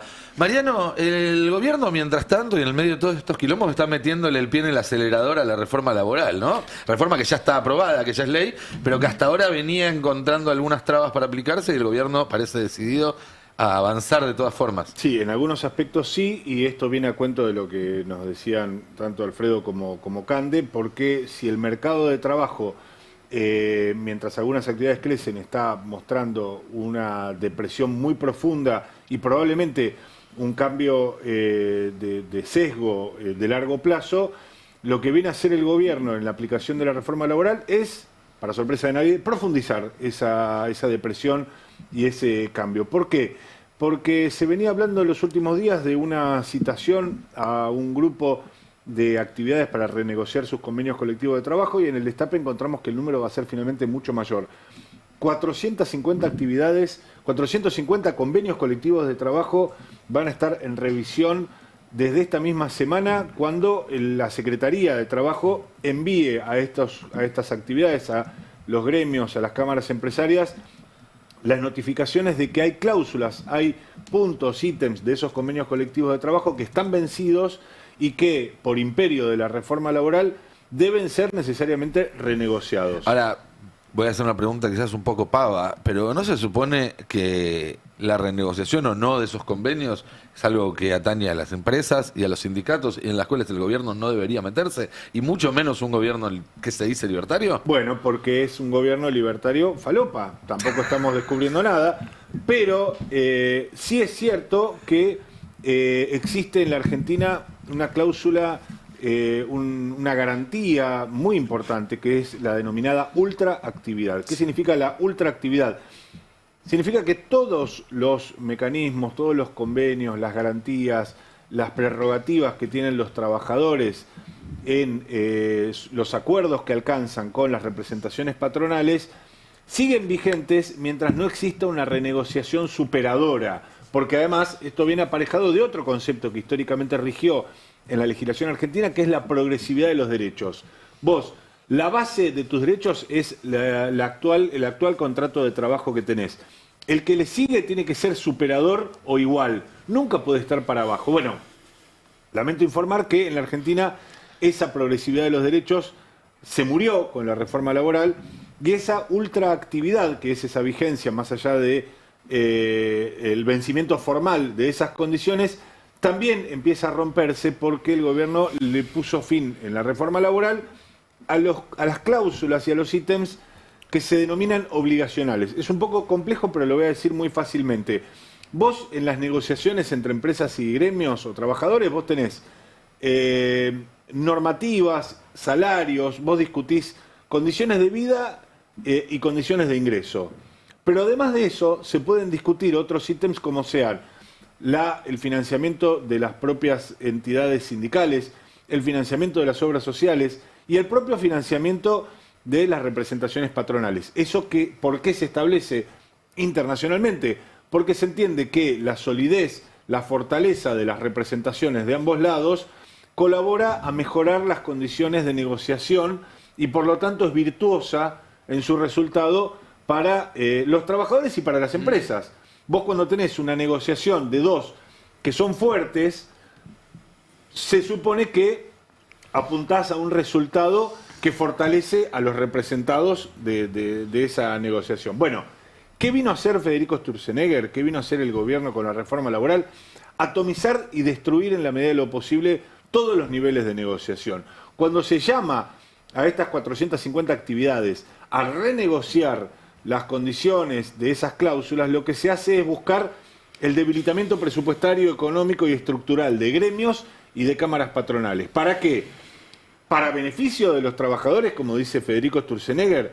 Bueno, pues no, mi ciela, lo que se busca con esto es que los sindicatos, en lugar de tener una representación nacional, pueda venir un gremio de orden local, provincial, distrital o por empresa y diga, che, esto lo digo yo, llegamos a un arreglo con el patrón, nos van a poner una guita, vamos a mejorar, a los laburantes los tenemos ahí. Y esa negociación que está a la baja respecto del acuerdo nacional, ahora con la reforma laboral va a poder prevalecer al acuerdo nacional. Es decir, un distrito, una empresa, una región puede tener peores salarios que lo que marca la negociación nacional, Es decir, a la inversa de lo que es históricamente en Argentina. La UOM cierra un acuerdo nacional por 3%, por ejemplo, para el mes de junio, y un empresario metalúrgico, no digamos ningún Pablo Roca en particular, puede sentarse con el gremio en su empresa y decirle, no, miren, no les voy a dar 3, les voy a dar 2. Pero no me tenés que dar un 3. Bueno, pero a vos te arreglo por este lado, bancate que a tus laburantes le paguemos 2%. Bueno, por supuesto, Va a ser así. señor. Y el laburante no va a poder decir, che, me estás pagando menos que la paritaria, porque la ley va a decir, te puedo pagar menos que la paritaria. Bueno, la trampa es más sofisticada. ¿Cuál es la gracia de que haya una paritaria en ese Es que caso? la trampa es más sofisticada, Nico, porque también la reforma laboral propicia la creación de sindicatos por empresa, Claro. sindicatos por región, sindicatos por provincia, que alteren ese orden. La atomización es parte de buena parte de las leyes que plan. se fueron, sí, del plan, ¿no? Absolutamente. Detrás de la mascarada de, che, nosotros le damos libertad a negociar a todos, porque además, otro ítem de la reforma laboral que está consagrado en este decreto reglamentario que llama 450 actividades, como contamos en el destape web, establece que cualquiera que acredite una representación mínima, cualquier empresario que acredite una representación mínima del 10% sobre el universo de trabajadores de una determinada actividad, se va a poder sentar en la paritaria en igualdad de condiciones con el resto de las cámaras. Y voy a poner un ejemplo muy concreto. En los últimos años vos tuviste una paritaria mala, peor o menos mala, por ejemplo, en el gremio de comercio, que es el sindicato de mayor volumen de trabajadores representados, 1.200.000 aproximadamente. Y es discutible el resultado de esa paritaria. Armando Cavalieri es un dirigente muy enquistado, muy burocratizado en algunos aspectos, pero que viene siendo reelecto por sus afiliados. Te voy a contar algo. Sistemáticamente de la paritaria entre Armando Cavalieri y la Cámara de Comercio, la Cámara de la Mediana Empresa y demás, hay un actor que dice, che, yo esto no lo quiero firmar, para mí esto no resulta, esto es un desastre, que son los supermercados. Sistemáticamente se han encargado de operar en contra de esta paritaria. Y que son los grandes empleadores dentro del rubro comercio. ¿Por qué se niegan a esta negociación? Porque dicen que los trabajadores de los supermercados tienen que estar mejor, tienen que cobrar más salario. No, los supermercados bombardean esta negociación, que suele ser mala, hay que hacer esta aclaración, porque parece que si no estamos hablando a favor del acuerdo de comercio, que históricamente ha sido muy desventajoso para los trabajadores. Pero aún así vienen los supermercadistas y dicen, che, nosotros queremos negociar por nuestra cuenta, ¿por qué nos ponen una pauta salarial que yo no tengo ganas de pagar? Yo quiero pagar menos, dicen los supermercados. Bueno, ¿qué dice el gobierno con la reforma laboral? Che, supermercadista, ¿cuánta gente tenés vos en tu área? Alrededor de 120.000, 140.000 trabajadores. ¿Eso qué significa? Más del 10%. Que los supermercadistas tienen el 10% y hoy, que su representación dentro de la paritaria es marginal, hoy se van a poder sentar y van a decir, yo no voy a firmar. Y van a darles la razón, porque el gobierno sobre las paritarias, para un gobierno libertario que no quiere intervenir en nada, lo retiene la Secretaría de Trabajo. Entonces, de ahí que esa limitante va a operar muy fuerte a partir de los próximos días. A ver, en el corto plazo es el final de las paritarias eso. Van a dejar de existir o por lo menos de tener sentido. Y aunque en el corto plazo esto pueda darle algún resultado a los empresarios y signifique un ahorro en términos de masa salarial y demás, si esto no se corrige pronto, esto va a terminar con violencia.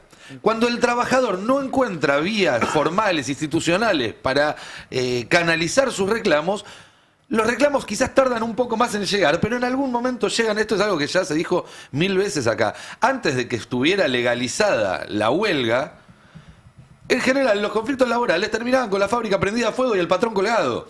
Es decir, la legalización de la huelga protege al trabajador porque le da un paraguas legal, pero también protegía a los dueños del capital porque les daba una herramienta para contener a los trabajadores. Ni hablar en una época en la cual la revolución era una posibilidad, ¿no? No existe anular el conflicto. Vos lo que lo podés hacer es reprimirlo, taparlo, pero es como una olla a presión. En algún momento salta. Y como dijo el presidente argentino, la gente no se va a morir. Va a hacer algo antes. Nico, si vos anarquizás las relaciones laborales, que es lo que pretende Federico Sturzenegger, que en su vida pisó una fábrica, que en su vida vio una línea de producción y que es un nerd que le gusta la guerra de las galaxias, pero jamás supo de qué se trata un vínculo en el mercado de trabajo. les está generando tantos problemas a los empresarios que hoy, incluso dentro del gobierno, dicen, che, esto que viene de línea de Federico Sturzenegger, pausémoslo. El propio secretario de Trabajo está advirtiendo por lo bajo a los empresarios. ¿Sabes lo que les dijo el otro día a los empresarios? Refiriéndose a la reforma laboral, muchachos, no se coman el elefante entero, cómanselo de a poquito, porque esto nos va a generar, la aplicación de la reforma laboral en su plenitud, nos va a generar un problema a todos. Pero claro que sí. Nos quedan un par de minutos, quería aprovechar para recordarles que todavía están a tiempo de anotarse en el desafío mundial del Destape. Esto, apúrense antes de mañana, porque si ya mañana empiezan los partidos, no se anotaron y no ponen los pronósticos, dejan de sumar puntos y entonces dan ventaja. ¿Ventaja para qué? Para la tabla final, que al final del torneo va a determinar el ganador de un viaje a las cataratas, una tele de 65 pulgadas y otros premios maravillosos como la pelota que está aquí adelante nuestro. Así que suscríbanse y pongan los resultados, sus pronósticos del desafío mundialista en el QR que está acá a mi izquierda o entrando a destapeweb.com. Para participar tienen que ser suscriptores del Destape, entonces si todavía no lo son, también es una excelente oportunidad para hacerlo, para sumarse al Destape y además de participar en el desafío mundialista, estás siendo parte de un proceso colectivo, estás invirtiendo en tener mejor información, en tener buenos periodistas, en tener calidad a la hora de saber lo que está pasando, porque la verdad es que saliendo de un ecosistema bastante pequeño donde está el Destape, y hay otros que también lo están haciendo, hay que decirlo, no somos los únicos, pero saliendo de ese ecosistema afuera es la selva. Es la selva, te mienten, te engañan, te ocultan. Bueno, todo eso se sostiene gracias al aporte de ustedes. Entonces, entran al destapeweb.com, se suscriben haciendo clic en el banner y luego completan los resultados para participar del desafío mundialista, que desde mañana va a estar dando 3 puntos por cada resultado que aciertes. A partir de la segunda vuelta son 5 puntos por cada resultado acertado y el ganador en la tabla al final del torneo, ya saben, se va a cataratas, nada más y nada menos. Antes de que las vendan. Antes de que no des ideas. Dicho esto, muchísimas gracias, equipo, por haberme acompañado hoy. También a los que están del otro lado del vidrio y hacen un trabajo extraordinario todos los días. Quédense que ya llega Adrián Murano con sus verdades afiladas. Luego, en la continuidad del Destape a las 6 de la tarde, nos volvemos a encontrar para hacer el pase de la tarde. Y mañana a las 10 de la mañana estará acá Roberto Navarro para hacer el pase matutino. Que tengan un muy buen día. Gracias a todos. Chau, chau. El Destape 1070. Radio y punto.